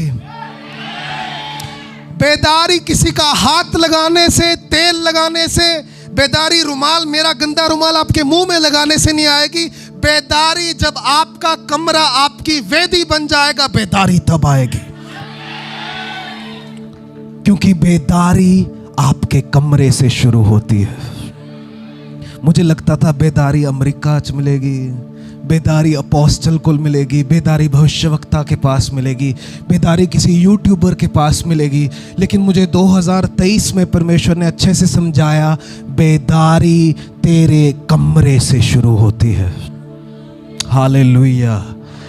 मैं सच में बताना चाहता हूँ, इस मीटिंग में जो लोग अपने कमरे को अपनी वेदी में बदल लेंगे, वो लोग बड़ी बेदारी को देखेंगे। हमने 10 दिनों की मीटिंग कराई थी रिसेंटली, और मैंने जितने भी कुछ तकरीबन आधे से ज़्यादा प्रभु के दास जिनके जीवन से मैं कुछ रिसीव करना चाहता था, मैंने उनसे कहा कि आपको हम कोई टॉपिक नहीं देंगे, आपको जो परमेश्वर कहें आप प्रचार करना। मैंने सेम ऐसा कुछ पास्टर साइमन से कहा, मैंने हल्का सा बेदारी का थीम दिया, लेकिन मैंने कहा आपको जो परमेश्वर कहेंगे आप हमारे बीच में वचन डालना। ज़्यादातर प्रचारकों और पास्टरों के मुंह से जो निकल रहा था वो था वेदी को दोबारा बनाओ, वेदी को मरम्मत करो। और जब पास्टर साइमन आए, उन्होंने वेदी के ऊपर ज़बरदस्त प्रचार किया। और मेरा विश्वास है इन दिनों में परमेश्वर हमसे कह रहे हैं, मैं इस समय सच में दर्शन में देख पा रहा हूँ, टूटी हुई वेदियाँ, उरली लगी हुई वेदियाँ, बुझी हुई वेदियाँ, जिनको परमेश्वर मरम्मत करना चाहता है, आग लगाना चाहता है, सारा चारों दिशाएं बदलना चाहता है आपकी वेदी के द्वारा। एक विदेश से प्रभु के दास हमारे बीच में थे। जब मैंने उनको कहा कि आप पास्टर साइमन के लिए प्रार्थना करें, और मैंने देखा वो कभी अपने मन से नहीं बोलते जब तक आत्मा उन्हें कुछ ना कहे। और परमेश्वर के आत्मा ने उनसे कहा कि ये एक ऐसे मनुष्य हैं जो I'll say it in English first so that I say it correctly. उन्होंने कहा he is a man who practices what he preaches. What he preaches is evident in his life. ये एक ऐसा दास है जो प्रचार करता है, उसके ऊपर चलता भी है, जो ये प्रचार करता है उसके जीवन में दिखता भी है, और ये सच में सच है। अब मैं आपके लिए कह देना चाहता हूँ, समय आ गया है। पता नहीं क्यों मैं बार बार कह रहा हूँ, मुझे ऐसा लग रहा है कि हम में से कुछ लोगों को पास्टर साइमन के साथ कंधे से कंधा मिलाकर खड़े होने की जरूरत है, क्योंकि परमेश्वर एक बड़ी वेदी और बड़ी वेदियां बनाने जा रहा है। सारी बुझी हुई, सारी टूटी हुई, सारी मरम्मत वाली वेदियां बनने वाली है। जैसे यरूशलेम की दीवारें टूटी हुई थी, कुछ वेदियां टूट चुकी हैं, लेकिन परमेश्वर के दास के प्रार्थना, आंसू और उनके परिवार के बलिदान के द्वारा परमेश्वर आज एक हाथ लगाकर आपकी वेदियों को बदलने जा रहा है। क्योंकि बेदारी दूसरे मोहल्ले से नहीं, दूसरे कलीसिया से नहीं, दूसरे शहर से नहीं, बेदारी आपके कमरे से शुरू होती है। आमीन। वो रोया, उसने प्रार्थना करी, उसने उपवास किया, जो जो उसने अपने कमरे में किया वो सब कुछ उसके देश में हुआ। हालेलुया। सच में परमेश्वर वेदियों को बनाना चाहता है, बड़ी वेदियों को तैयार करना चाहता है। कई बार हमें लगता है काश और पैसा होता, काश थोड़ी जान पहचान होती, काश मेरा हाथ पकड़ने वाला कोई होता। कई बार हम कहते नहीं है, लेकिन कई बार दिल में रखता है। मेरे भी दिल में कई बार ये रहता था, काश कोई समझाने वाला होता, काश कोई निकालने वाला होता। लेकिन धीरे धीरे परमेश्वर ने मुझे समझाया, कुछ और नहीं चाहिए, कहीं जाने की ज़रूरत नहीं है, लोग खुद आपके पीछे भाग भाग कर आएंगे। अगर कुछ चाहिए है तो मुझे मेरी वेदी को ठीक करना है, उसके ऊपर आग को लगाना है, बाकी सारा काम परमेश्वर का। और प्रभु के दास ने जब वो संडे हमारे चर्च आए तो उन्होंने कहा था, जब परमेश्वर का प्रचारक आग से जल रहा होगा तो आज नहीं तो कल लोग ज़रूर आएंगे। मैं आपके ऊपर भविष्यवाणी देना चाहता हूँ कि एक बड़ी आग आपके ऊपर आने वाली है।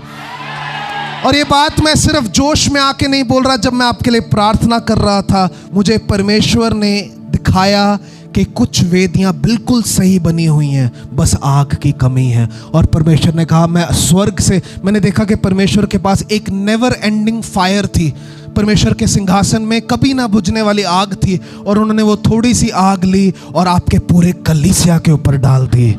और इस 4 दिनों के द्वारा जब पास्टर साइमन हमारे यहाँ आए थे, वेदी बार बार रिपीट हो रहा था, लेकिन मुझे परमेश्वर दिखा रहे इन 4 दिनों में जो चीज़ बार बार रिपीट होगी, आग आग आग, परमेश्वर की आग। हालेलुया। जब परमेश्वर की आग उतरती है तब बड़े से बड़ा काम हो जाता है। जब परमेश्वर की आग उतरती है, जो आपको MBA नहीं सिखा पाएगी, आपको PhD नहीं सिखा पाएगी, जो आपको दुनिया नहीं सिखा पाएगी, आप 1 मिनट में सीख जाते हो जब परमेश्वर की आग उतरती है। हालेलुया।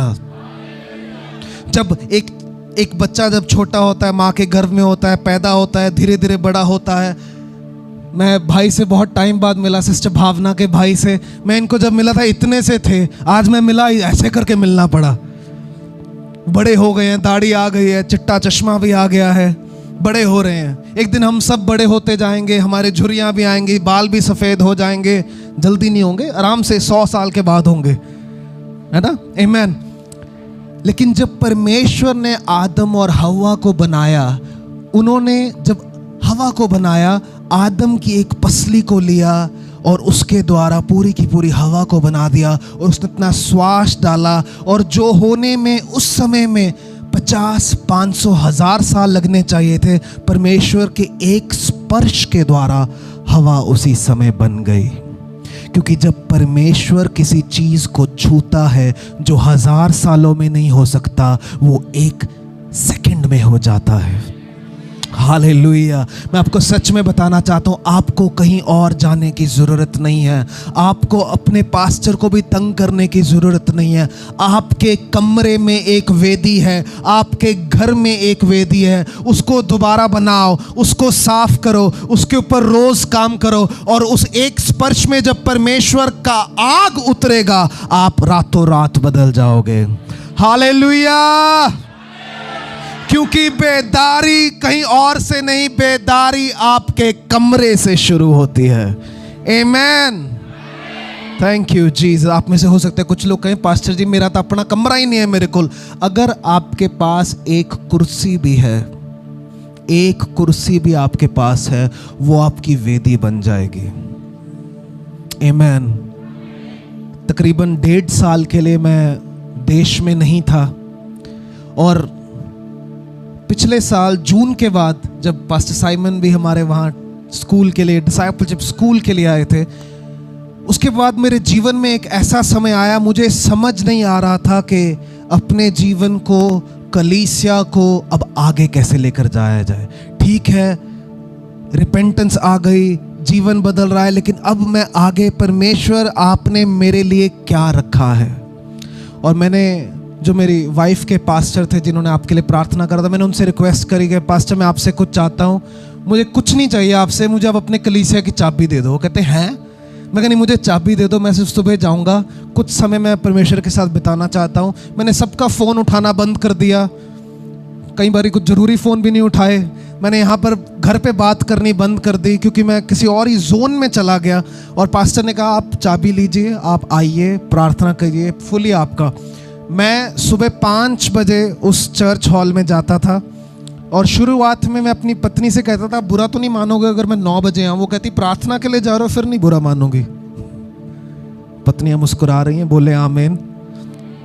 एक अच्छी पत्नी है जो हमेशा खुश होती है अपने पति के प्रार्थना करने से। उसने कहा प्रार्थना के लिए जा रहे हो, मैं फिर बुरा नहीं मानूंगी। मैं 5 बजे जाने लगा, मैंने कहा 9 बजे की बात करी थी, धीरे धीरे मैं 10 बजे तक वहाँ रहने लगा, धीरे धीरे मैं 11 बजे तक वहाँ रहने लगा, धीरे धीरे कुछ ऐसे दिन हुए, एक से ज़्यादा बार ऐसा हुआ मैं 5 बजे जाता था और 2 बजे तक मुझे पता ही नहीं होता था मैं क्या कर रहा हूँ। मैंने जाना अन्य भाषा में प्रार्थना करनी, बाइबल पढ़नी, परमेश्वर के नाम को पुकारना, घुटनों पे प्रार्थना करनी, परमेश्वर की उपस्थिति में लेट जाना, चलते रहना।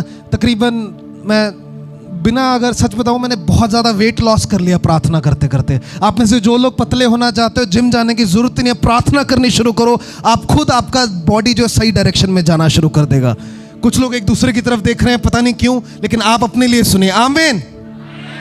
और उस समय में परमेश्वर ने मुझे कहा तुझे और कुछ नहीं चाहिए, तू अपनी वेदी को दोबारा बना, अपनी वेदी के ऊपर काम कर, क्योंकि तुम अपनी वेदी को नहीं, असल में अब तुम्हारी वेदी तुम्हें बनाएगी।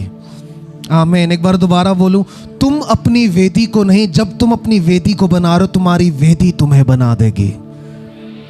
हालेलुया। कई दिनों तक मैंने 4 घंटा प्रार्थना करनी, कुछ मुझे महसूस नहीं आ रहा, कोई प्रकाशन नहीं आ रहा, कोई बात नहीं हो रही, लेकिन बस परमेश्वर की उपस्थिति बनी हुई है, परमेश्वर की उपस्थिति बनी हुई है। और एक समय ऐसा आया, एक समय से ज़्यादा बार ऐसा हुआ कि उस हॉल में टेंजिबल प्रेजेंस ऑफ जीसस, परमेश्वर की भारी उपस्थिति उस हॉल में आकर प्रकट हो जाती थी, और परमेश्वर मेरे जीवन में कुछ बदलाव करने लगे। आमीन।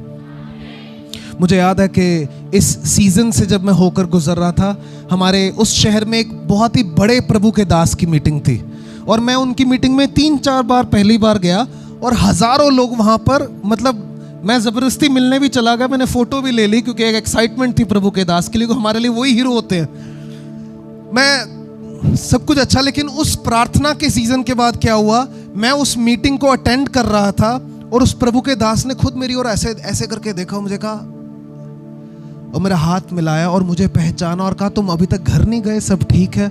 मैंने उनसे बातचीत करी, क्योंकि जब आप जल रहे होते हैं आपको नहीं पता आपके द्वारा आग निकल रही है। कितने लोग समझ पा रहे हैं इस बात को? आपको पता है कुछ लोग शैतान की आराधना करने वाले होते हैं, उनको सेतन वर्शिपर कहते हैं, नागालैंड में बहुत पॉपुलर है। कुछ लोग शैतान की आराधना करने लग जाते हैं, कई बड़े बड़े फेमस लोग छुपकर शैतान की आराधना करते हैं। अब हुआ क्या, इंडिया का एक टॉप एक्स सेतन वर्शिपर जो पहले शैतान की आराधना करता था, वो परमेश्वर का आराधक बन गया। उसने प्रभु यीशु मसीह को जान लिया, परमेश्वर ने उसके जीवन में काम किया। अब उसने एक बात कही, सुनना बड़ी ज़बरदस्त है। कहते कि हम बड़े सारे मसीह लोगों के ऊपर मंत्र मारते थे, कलीसियाओं के ऊपर शराब बोलते थे, पास्टरों के घरों के बाहर हम चीज़ें रख के आते थे, लेकिन एक चीज़ थी जिससे हमें बड़ा डर लगता था। कहते जब कोई अन्य भाषा में प्रार्थना करने वाला आग से भरा हुआ मनुष्य अगर हमें दिख जाता था, कहता उई माँ, कहता अगर कोई आत्मा से भरा हुआ व्यक्ति एक जगह से चल कर निकल जाता था, अगले 10-15 मिनट हम वहाँ जा नहीं पाते थे, क्योंकि उनके कदमों से जहाँ जहाँ वो कदम रख रहे होते थे, एक ना दिखने वाली आग जो हमें दिखती थी, वो स्थान जलता रहता था।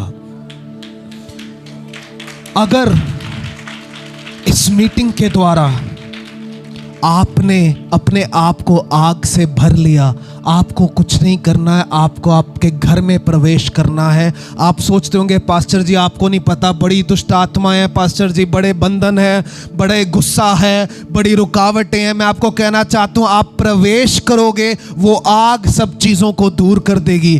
क्योंकि जो परमेश्वर मेरे पिता के गुरुद्वारे वाले कमरे के अंदर आ सकता है, खड़ा हो सकता है वहां आकर, वो परमेश्वर मेरे और आपके जीवन में रोज आ सकता है। हालेलुया।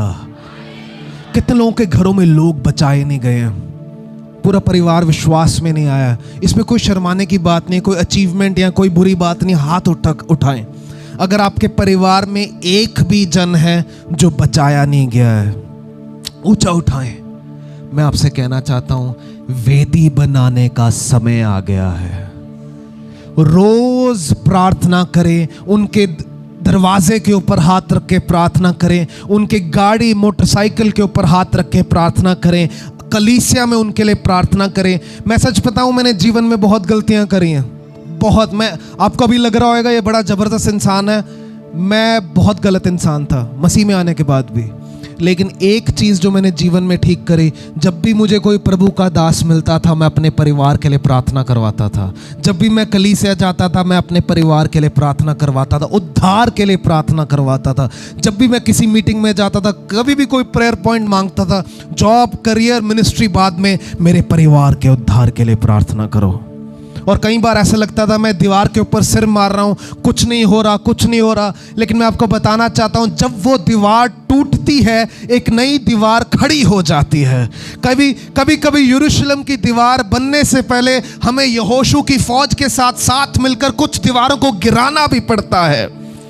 कितने लोग समझ पा रहे हैं मैं क्या कह रहा हूं? आप में से कुछ लोगों को दीवारें बनाने की जरूरत है, कुछ लोगों को दीवारें गिराने की जरूरत है, और हम सब परमेश्वर की वेदी के पास जाने वाले हैं, और उसकी बदल देने वाली आग हम सब के ऊपर उतरने वाली है यीशु के नाम में।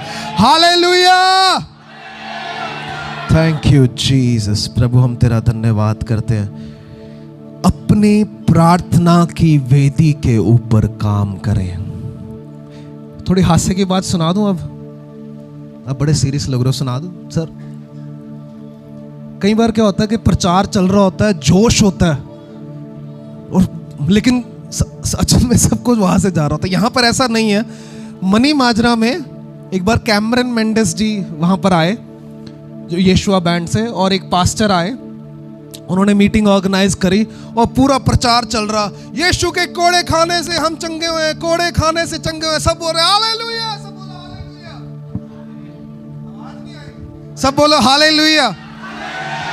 तो ऐसा ही जोश था वहां। तो पास्टर जब जिन्होंने मीटिंग करवाई थी, क्रूसेड टाइप मीटिंग थी, बहुत सारे नए लोग आए थे, उनमें भी जोश था। अब जब वो अपनी गाड़ी में बैठने लगे तो लेडीज ने गाड़ी को घेर लिया, पूरा दंगा टाइप। गाड़ी के बाहर पास्टर जी को बाहर बुलाया। लेडीज कहती वो तो दे दो। पास्टर कहते क्या? यीशु के पकौड़े जिसको खाने से हम चंगे हुए हैं। पास्टर जी ने एक और सेशन लिया वहां पर। हालेलुया। अब मैं यहां पर बात करता रहा हूं, वेदी बनानी है, वेदी बनानी है। घर पे पता लगा जाके किसी ने स्टेज बना ली। पास्टर जी कह रहे थे अपनी वेदी जो है, आज के समय में हमें यरूशलेम जाने की जरूरत नहीं है, आज के समय में हमें प्रार्थना की वेदी बनाने की जरूरत है। जो लोग समझ पा रहे हैं बोले आमीन। आमेन, हालेलुया। आपको प्रार्थना की वेदी बनानी है। आमीन। कुछ दिन पहले हमने अभी एक नया चर्च हॉल लिया है, हम एक मिनिस्ट्री के बड़े ट्रांजिशनिंग फेस में हैं। आप हमारे लिए हमेशा प्रार्थना करें। मेरा विश्वास है पास्टर साइमन मेरे लिए प्रार्थना करते हैं। एक संडे परमेश्वर ने मेरे कान में आके कहा, तूने चर्च हॉल तो अच्छा बना लिया। उन दिनों में हम स्टेज के लिए प्रार्थना कर रहे थे, लेकिन मेरे कान में आराधना के समय उन्होंने कहा, मैं वेदी बनाने वाला हूं। और उस दिन प्रार्थना के समय में इतना ज़्यादा रिपेंटेंस हुआ, इतना ज़्यादा मन फिराव हुआ, इतने लोगों ने पापों के लिए क्षमा मांगी, क्योंकि उस समय परमेश्वर वेदी बनाने वाले थे। आमीन। और वेदियों का अलग अलग लेवल होता है। मेरे पास उतना टाइम नहीं है, लेकिन मैं आपको जो देना चाहता हूँ, जो परमेश्वर आपको देना चाहते हैं, प्रार्थना की वेदी को मरम्मत करने का टाइम आ गया है। प्रार्थना की वेदी बनाने का टाइम आ गया है। हालेलुया। अपने पड़ोसी को पकड़कर हिलाकर बोल दे, नहमाया 13 की तरह, प्रार्थना की वेदी बनाने का। बालों से मत पकड़ना, प्यार से, प्यार भैन जी, प्यार ना, प्यार से। प्रार्थना की वेदी के ऊपर काम करें। वाओ, ब्यूटीफुल, आमेन। क्या छोटे छोटे बच्चे भी अपनी प्रार्थना की वेदी बनाने के लिए तैयार हैं? मैं एक प्रभु के दास से मिला और उन्होंने मुझे बताया कि उनकी टीम मुझे बहुत अच्छी लगी। मैं कहा, pastor ji, your team is amazing. कैसे बनती है ऐसी टीम, मेरे को फॉर्मूला दे दो। उन्होंने मुझे कहा कि कहते बहुत ठोकरे खा के सीखा। मैंने कहा क्या? कहते ये जो हमारी टीम का मैंने एक रूल बनाया है, अगर हमारी टीम में होना है तो रोज सुबह 4 बजे उठकर 2 घंटे प्रार्थना करनी है। नहीं कर सकते तो मत जुड़ो।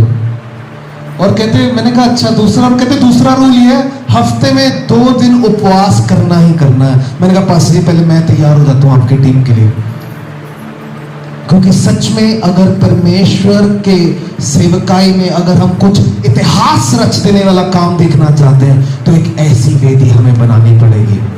क्या कोई आज एक भी मनुष्य है जो इस हॉल में मुझे हाथ खड़ा होकर कह सके कि मैं पास्टर साइमन के साथ ऐसे खड़ा हूंगा, मैं रोज सुबह 4 बजे उठ के घर परिवार और अपने कलीसिया के लिए प्रार्थना करूंगा, मैं हफ्ते में 2 बार उपवास करूंगा? एक भाई ने हाथ खड़ा कर दिया। जोरदार तालियां। 2 भाई, 3 भाई, 4।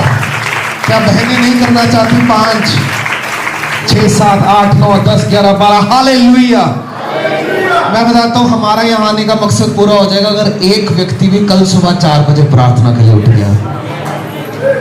और मैं सच कह रहा हूं, इन दिनों में मैं खुद अपने जीवन में काम कर रहा हूं, क्योंकि कभी कभी हम सेवकाई में भाग दौड़ में इतने व्यस्त हो जाते हैं कि हम धीरे धीरे सब कुछ कर रहे होते हैं, विजिट कर रहे होते हैं, ब्लेस कर रहे होते हैं, सोशल वर्क कर रहे होते हैं, यूथ कर रहे होते हैं, लेकिन वे अपनी पर्सनल व्यक्तिगत वेदी के ऊपर काम नहीं कर रहे होते। लेकिन मेरे पास आपके लिए खुशखबरी है, अगर आपकी सांसें आज भी चल रही हैं तो आपके पास अभी भी समय है, अपनी वेदी के ऊपर काम करें। हालेलुया। मती 6:6 में लिखा है, इसके विपरीत जब तुम प्रार्थना करो अपनी कोठरी में चले जाओ, द्वार बंद कर लो और अपने पिता से जो अदृश्य है प्रार्थना करो, और तुम्हारा पिता जो गुप्त में तुम्हें फल देगा। कितने लोगों को प्रतिफल चाहिए? आशीष चाहिए, बरकत चाहिए, educational blessing, financial blessing, emotional blessing, सबको चाहिए। परमेश्वर कहते हैं जब तुम प्रार्थना करो तो कपटियों की तरह दिखाने के लिए ऊंची ऊंची दिखावे वाली जगह पर जहां पे सब तुम्हें देखेंगे वैसे प्रार्थना ना करो। जब तुम प्रार्थना करो अपने कमरे में जाओ, द्वार को बंद करो और गुप्त में अपने पिता से प्रार्थना करो। और तुम्हारा पिता जो गुप्त में है, मेरे साथ मिलके बोलिए, पिता गुप्त में है। और तुम्हारा पिता जो गुप्त में तुम्हें देखता है वो तुम्हें आशीष देगा। जितने लोगों ने इस समय हाथ खड़ा किया, अगर आपने प्रार्थना की एक वेदी बना ली, मैं आपसे सच कहना चाहता हूं, शैतान आपसे दूर भागने लग जाएगा और आशीषें आपके पास भागने लग जाएंगी, बुलाहट आपके पास भागने लग जाएगी, लोग आपके पास आने लग जाएंगे, क्योंकि परमेश्वर आपका इस्तेमाल करेगा। खुद खुद मसीह यीशु के बारे में लिखा है लूका 5:16 में कि सुबह भीड़ को छोड़ वो गुप्त रूप से एकांत में जाकर प्रार्थना करते थे। आमीन। मेरी बात को समझे, हम किसी प्रेरित की बात नहीं कर रहे, भविष्यवक्ता की बात नहीं कर रहे, किसी पास्टर की बात नहीं कर रहे। प्रभु यीशु मसीह खुद परमेश्वर अर्ली मॉर्निंग भीड़ को छोड़कर एकांत में प्रार्थना करते थे। हालेलुया। शैतान सेवकाई में कई आशीषें लेकर आएगा कि हम अपने एकांत के समय को छोड़ दें, लेकिन हमें हमारे जीवन में एकांत के समय को कभी नहीं छोड़ना है। एकांत के समय को बना कर रखना है। हालेलुया। कितने लोगों को पता है नहमाया के साथ आगे क्या हुआ? कोई बताना चाहेगा? दूसरे अध्याय में नहमाया के साथ क्या हुआ? दूसरे अध्याय में राजा ने नहमाया से कहा तुझे क्या चाहिए? उसने कहा मुझे ये चाहिए। उसने एक ब्लैंक चेक काट कर नहमाया को दे दिया, जा जो करना है कर ले, मेरी फौज ले जा, मेरा पैसा ले जा, अपनी दीवारें बना ले। अब प्रॉब्लम पता है क्या है? कलीसिया हम पहला चैप्टर पढ़ते हैं, दूसरा चैप्टर आते हैं बेदारी, पैसा, लोग आ गए, ईंटें मिल गई, काम शुरू हो गया। अगर आप पहले अध्याय की शुरुआत पढ़ेंगे, वहां पर लिखा है किस्लेव के महीने में उसने प्रार्थना करनी शुरू करी। दूसरे अध्याय के पहली आयत में लिखा है निसान के महीने में, असल में निसान के महीने में जाकर परमेश्वर ने मुहैया करना शुरू करा। किस्लेव का महीना हो गया आज का नवंबर दिसंबर, निसान का महीना हो गया मार्च अप्रैल मई, इसका मतलब 120 दिन तक नहमाया प्रार्थना करता रहा, रोता रहा, उपवास करता रहा और साथ में अपना काम भी करता रहा। कुछ लोग कहते हैं मैं ना फुल टाइम मिनिस्ट्री में आ जाऊं एक बार, पास्टर जी एक बार मैं फुल टाइम मिनिस्टर आ जा, मैं तो प्रेयर कर। एक बंदे ने मुझे ऐसे बोला, मैं प्रार्थना कर कर के रब नू थल्ले ला देंगा। वो कई बार हमें सुबह फोन करते थे,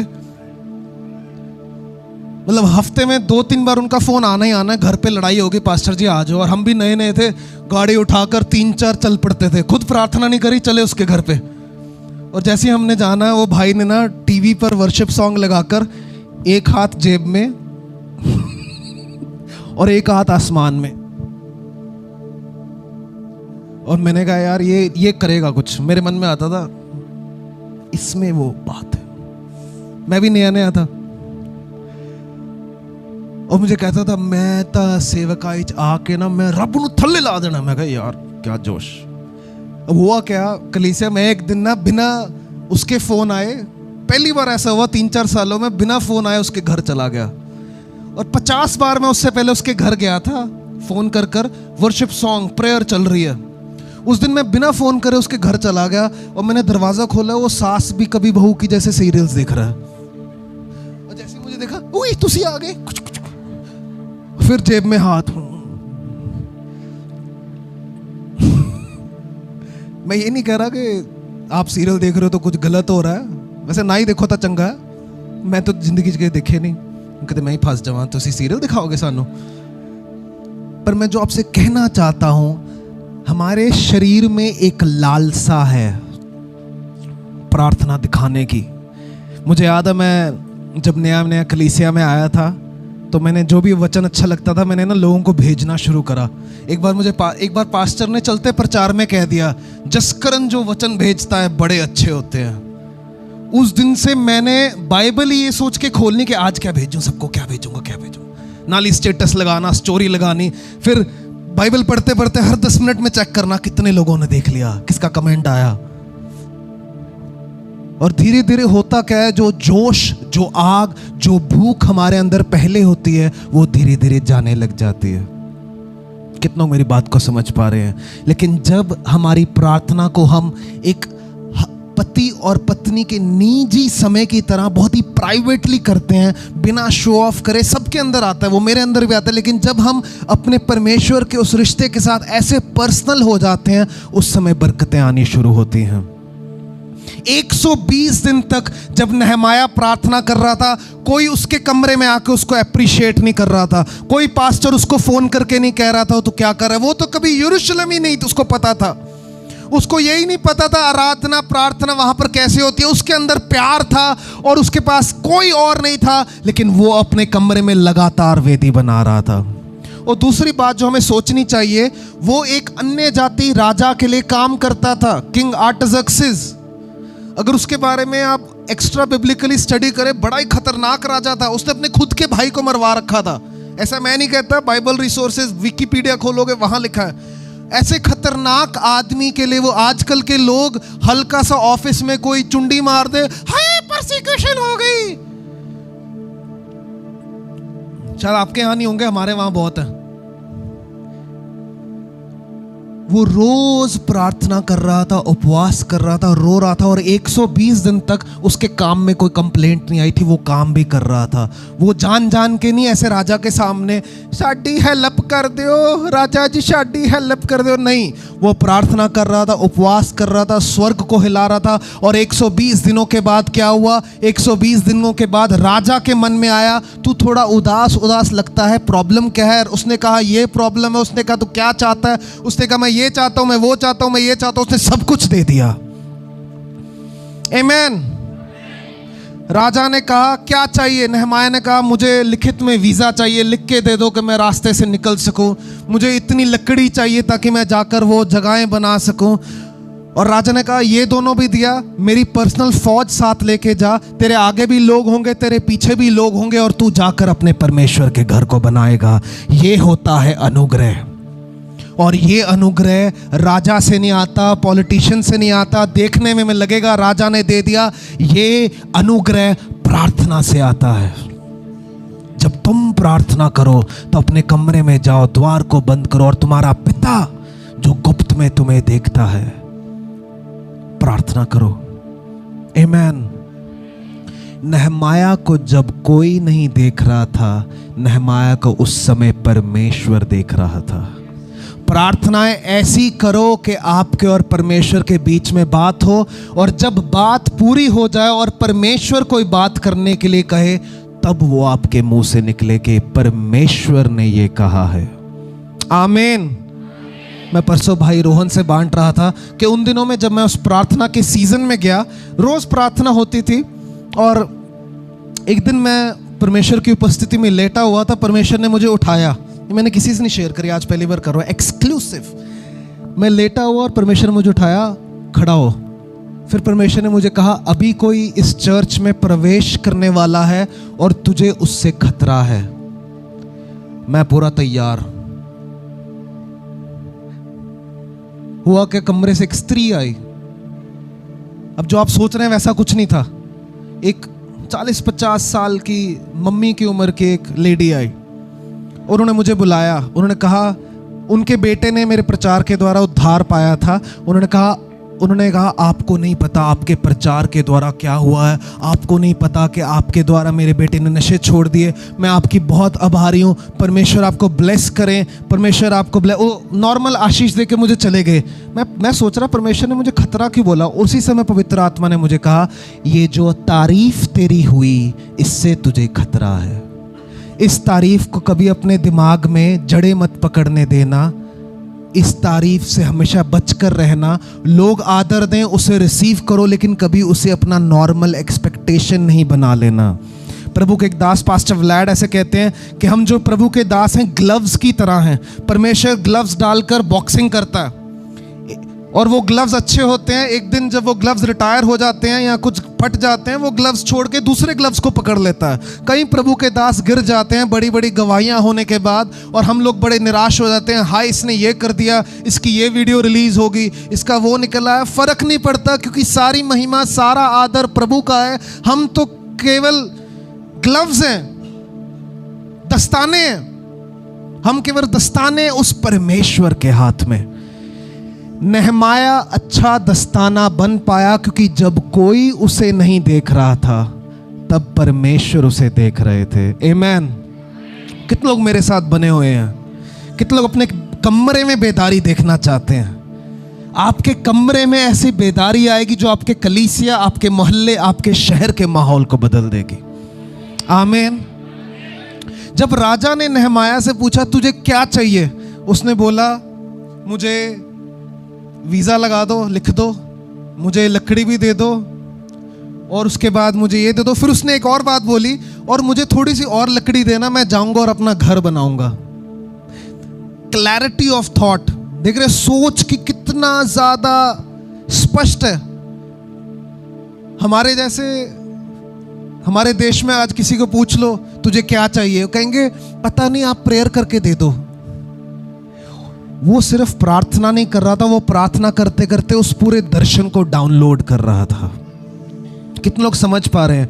अभी अगले 15 मिनट जो मैं बोल पा रहा हूं, ज्यादा लोग डाइजेस्ट नहीं कर पाएंगे, क्योंकि कुछ लोगों का वैलिडिटी सैडली कहीं चला जाता है।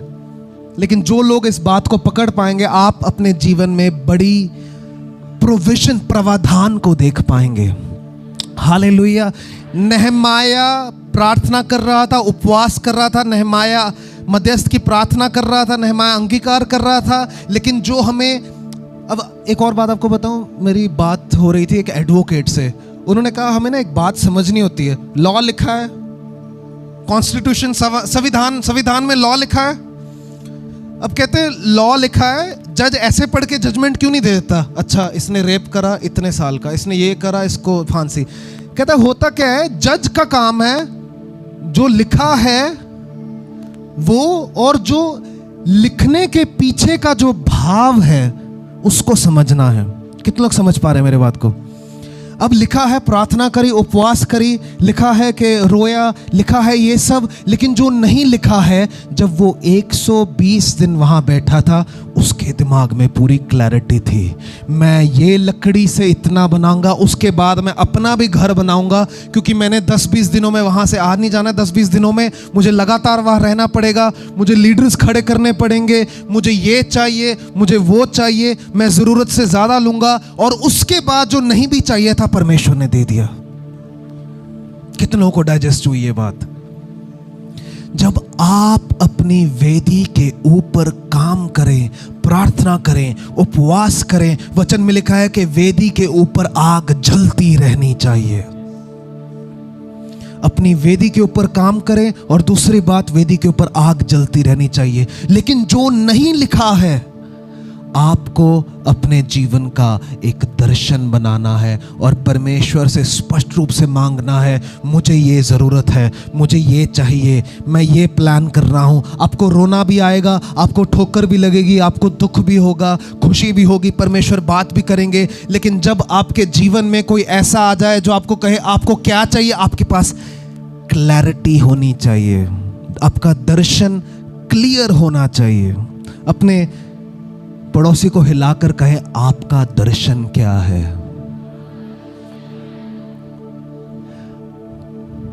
प्रभु के एक दास ने मुझे एक बुक रेकमेंड करी कि उस बुक में एक बात लिखी है, अपने अगले 5 साल का टारगेट बनाओ और फिर 90 दिन में वो प्लानिंग करो कि आप उस 5 साल तक कैसे पहुंच सकते हो। नहमाया के पास पूरा प्लान था। वो केवल प्रार्थना उपवास करके बॉर्डर टाप के निकलने गया, हाय परमेश्वर मैंने पाकिस्तान लिए बुला रहे हैं, मैं टप्पिया बॉर्डर ते खा लिया गोलियां। वो एक दर्शन के साथ सारी चीजों को साथ लेकर निकला था। आमीन। जब आप प्रार्थना करें, केवल प्रार्थना ना करें, परमेश्वर की सुने। सबसे सामर्थी प्रार्थनाएं पता है किस भाषा में होती हैं? कौन सी? हाँ, ये हमारी थोड़ी प्रॉब्लम है, अन्य भाषा में रोज प्रार्थना करनी है। मैं 1 घंटा करने की कोशिश करता हूं दिन में, और कभी कभी 3-4 घंटे भी हो जाती है। लेकिन सबसे बड़ी प्रार्थनाएं जिस भाषा में होती है वो हिंदी नहीं, पंजाबी नहीं, अन्य भाषा नहीं, वो ये वाली भाषा है।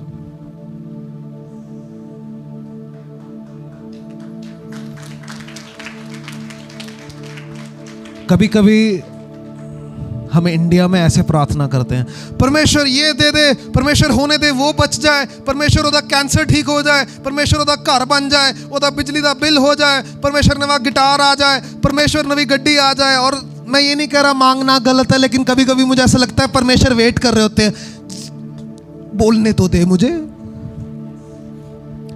हमने जब कैंप करा तो प्रभु के एक दास आए और उन्होंने कहा मुझे सुबह 15 मिनट दे दीजिए, और वो सुबह 15 मिनट में से 5 मिनट केवल ये सिखाते थे परमेश्वर की सुननी कैसे है। और उसके बाद वो हमें कहते थे भले आप घुटनों में आ जाएं, भले आप बैठें, लेकिन कुछ समय कोई कुछ नहीं बोलेगा, सब परमेश्वर की सुनेंगे। ये मैं प्लान नहीं करके आया था, लेकिन परमेश्वर मुझे इस समय अगुवाई दे रहे हैं कि हम में से जो लोग अपने घुटनों पर आ सकते हैं वो अपने घुटनों के ऊपर आ जाएं। मेरा संदेश अभी पूरा नहीं हुआ, लेकिन मेरा विश्वास है परमेश्वर यहां से कुछ देना चाहते हैं। जो घुटनों में आ सकते हैं वो घुटनों के ऊपर आ जाएं, जो कुर्सी पर बैठना चाहते हैं वो वहां बैठे रहें, जो खड़े होना चाहते हैं वो खड़े हो जाएं। लेकिन अगर आपके घुटने ठीक हैं, मैं चाहूंगा कुछ समय परमेश्वर की उपस्थिति में। हालेलुया।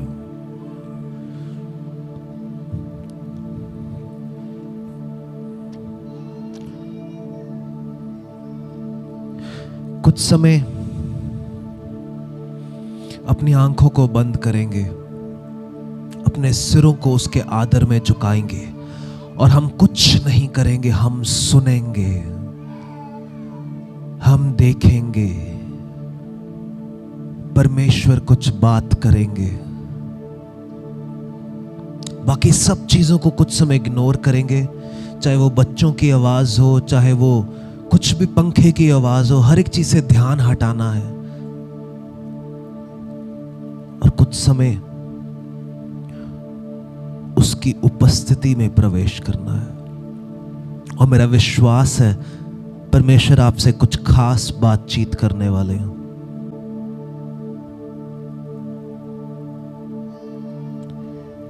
इस कन्वेंशन का थीम है उठो और उसकी चमक को अपने ऊपर आने दो।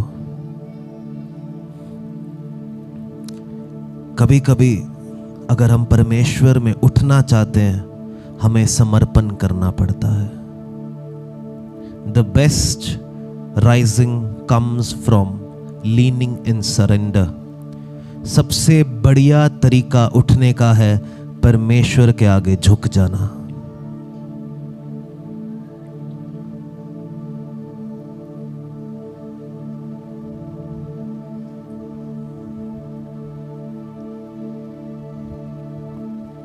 यीशु मसीह के नाम में आमेन। मेरा तो मन नहीं कर रहा कि हम उठें, मन तो करता है परमेश्वर की उपस्थिति में उसकी वेदी के आगे ढके रहें। आमेन। अब ये परमेश्वर चाहते हैं कि हमारे प्रार्थना के समय में हम रोजाना कुछ समय उसके आगे इस भाषा में बात करें, सुनने वाली भाषा। आमेन। मुझे अन्य भाषा में प्रार्थना करना बहुत पसंद है। शायद मैं आज तक सरवाइव ना कर पाता अगर अन्य भाषा में प्रार्थना ना करता, लेकिन इन दिनों में परमेश्वर सिखा रहे हैं उसकी उपस्थिति में बने रहना, उसकी वेदी में। आमेन। हालेलुया। जो हम बात कर रहे थे, जब नेहमाया समय बिता रहा था परमेश्वर के साथ, वो केवल मांग नहीं रहा था, हड़ताल नहीं कर रहा था। पिछले दिनों में मेरे एक मित्र पास्टर फेमस जो हैं किसी के परसिक्यूशन का केस रजिस्टर करा रहे थे, तो उन्हें हड़ताल करनी पड़ी एसपी के ऑफिस के बाहर। हमें हड़ताल नहीं करनी है। हम जिससे मांग रहे हैं वो हमारे जीवन के बारे में व्यक्तिगत रूप से जानता है। हमें बिना मतलब के समय बिताना है। कितने लोग समझ पा रहे हैं? कितने लोगों के सिर के ऊपर सब कुछ जा रहा है? प्रभु के दास पास्टर बिल जॉनसन ऐसा कहते हैं that the intimacy that is made to get something in return is only called prostitution। मैं इस बात को बिना किसी को ऑफेंड करे हिंदी में बोलूंगा। जो रिश्ता, जो घनिष्ठता, मेरे साथ मिलके बोले घनिष्ठता, जो घनिष्ठता केवल कुछ पाने के लिए बनाई जाती है वो रिश्ता नहीं होता, वो गलत तरीके का रिश्ता होता है। जब हम किसी के साथ घनिष्ठता क्योंकि जब कोई वैश्या किसी के साथ संबंध बनाती है या बनाता है, वो कुछ पाने के लिए बनाते हैं, लेकिन जो एक रिश्ता होता है वो बिना कुछ पाने की चाहत से केवल उनके साथ समय बिताने के लिए बनाया जाता है। लेकिन गुप्त बात आपको समझनी पड़ेगी, जब आपका रिश्ता उस जीवित परमेश्वर के साथ वैसा होता है, तब आप जो मांगोगे नहीं, वो आपको बताएगा तुझे क्या चाहिए, वो योजनाएं देगा, वो बताएगा किससे बात करनी है, कहां से क्या आएगा। आमीन। रानी एस्थर से उस समय के राजा ने कहा, तुझे क्या चाहिए तू मांग, आज मैं तुझे आधा राज्य देने के लिए तैयार हूं। रानी एस्थर ने पता क्या मांगा? मेरे घर आओ, मेरे साथ खाना खाओ, समय बिताओ।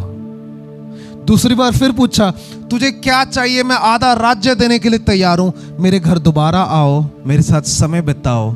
क्योंकि वो घनिष्ठता पाना चाहते थे, क्योंकि एक बार उसने घनिष्ठता पा ली, फिर उसे जाकर मांगना नहीं पड़ेगा, क्योंकि घनिष्ठता से अधिकार आता है। हालेलुया। कितने लोगों को हजम हो रही है ये बात? घनिष्ठता से अधिकार आता है। आमीन।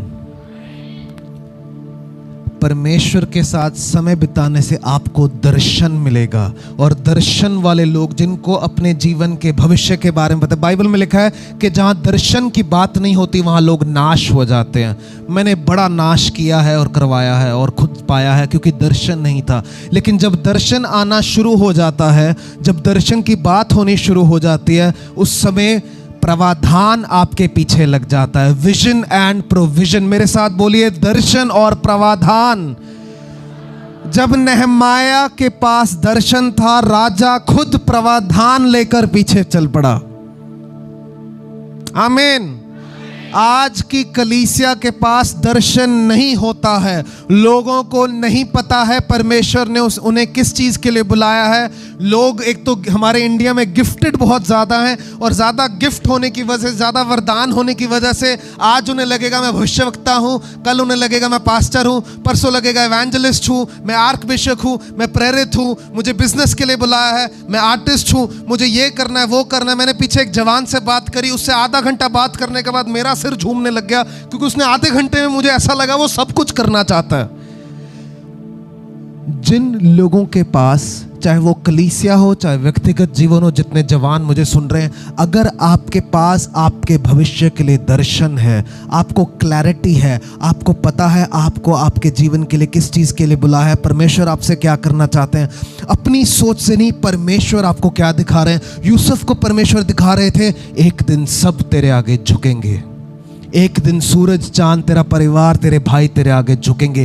वो परमेश्वर का दर्शन था। जब दर्शन आ जाता है, प्रावधान अपने आप आ जाता है।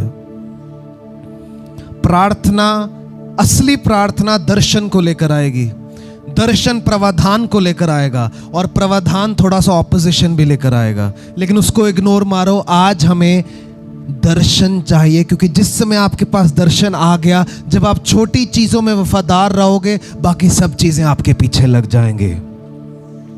आमीन। हालेलुया। एक आखिरी बात बताऊंगा। मैं जब पास्टर साइमन जी से पहली बार मिला, मुझे पता है आप सब ने ईंट वाली गवाही सुनी होगी। कितने लोगों ने सुनी है? दोबारा दिखा दीजिए, कितने लोगों ने सुनी है? नहीं सुनी तो पास्टर जी एक बारी और शेयर करेंगे बाद में। वंडरफुल टेस्टिमनी मैंने सुनी, मैं 3-4 दिन उसके बारे में सोचता रहा। जो ईंट ईंट पास्टर जी को ब्लेस हुई थी, और उस ईंट, वो ईंट अभी भी कहाँ पर है? एग्जैक्ट यहाँ पर वो ईंट है, साउंड सिस्टम के तुसी अपने को रखी हुई है वो ईंट। जब मैंने वो गवाही सुनी, मैंने घर जाके ईंट ली, एक प्रार्थना के शॉल में लेकर उसके ऊपर प्रार्थना करना शुरू करा। अब मुझे लगा कि बस मैं भी ईंट ले लिया, अगले साल साडा हॉल बन जाना। हालेलुया। आई नहीं आवाज ਤੁਹਾਡੀ? कोई गल नहीं, मेरी भी आवाज नहीं आई। मैं दसदा क्यों। जब मैं प्रार्थना करने लगा, परमेश्वर ने मुझसे पिछले साल स्पष्ट रूप से बात करी, अभी तेरा खरीदने का समय नहीं है, अभी तेरा किराए पर लेने का समय है।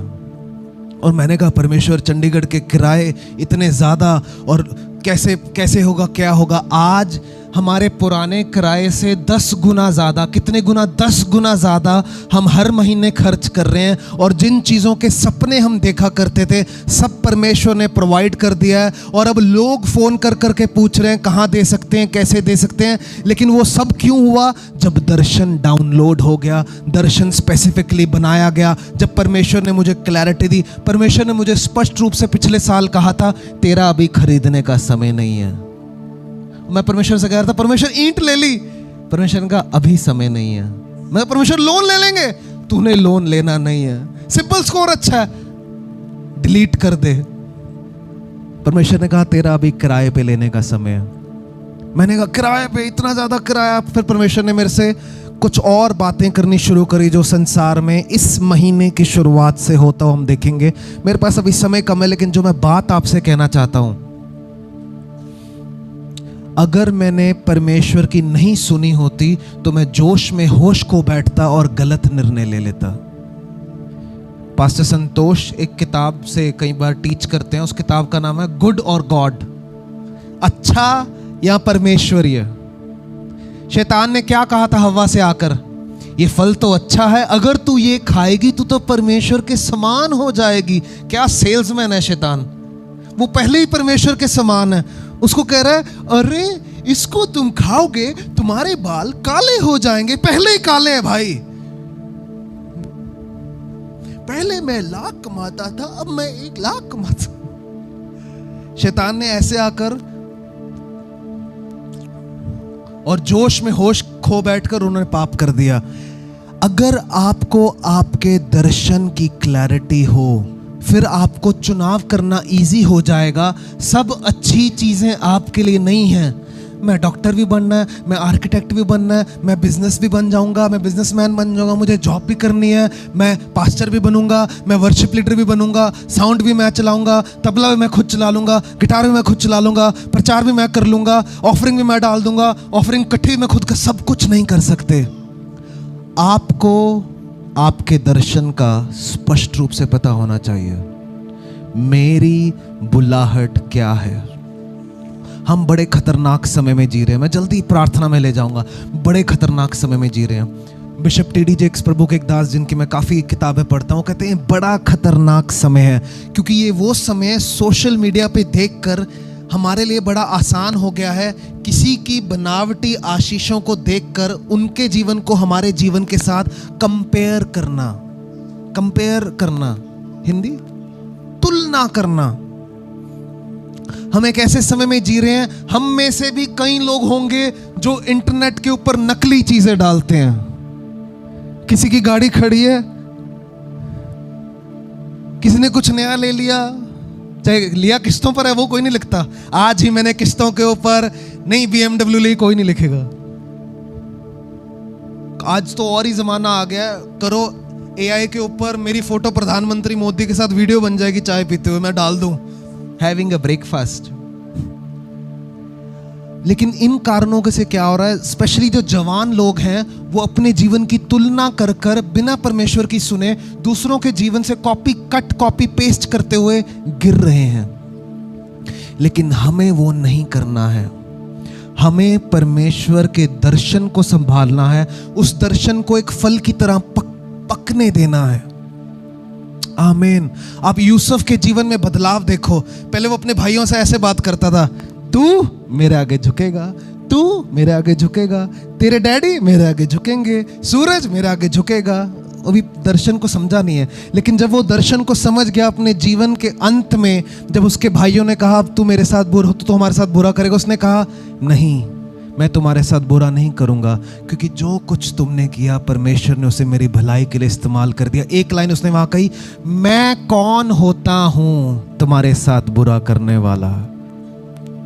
ट्रांसफॉर्मेशन देख रहे हैं आप, बदलाव देख रहे हैं। तू झुकेगा से मैं कौन होता हूं। जब दर्शन पक जाता है वो मिठास आ जाती है। और आप में से जो लोग उस मिठास को जो नेहमाया के पास थी, जो मिठास यूसुफ के पास थी, जो मिठास एस्थर के पास थी, जो मिठास हमें आज चाहिए। आप में से जो लोग उस मिठास को पाना चाहते हो, अपने स्थानों के ऊपर खड़े हो जाएं इसी समय।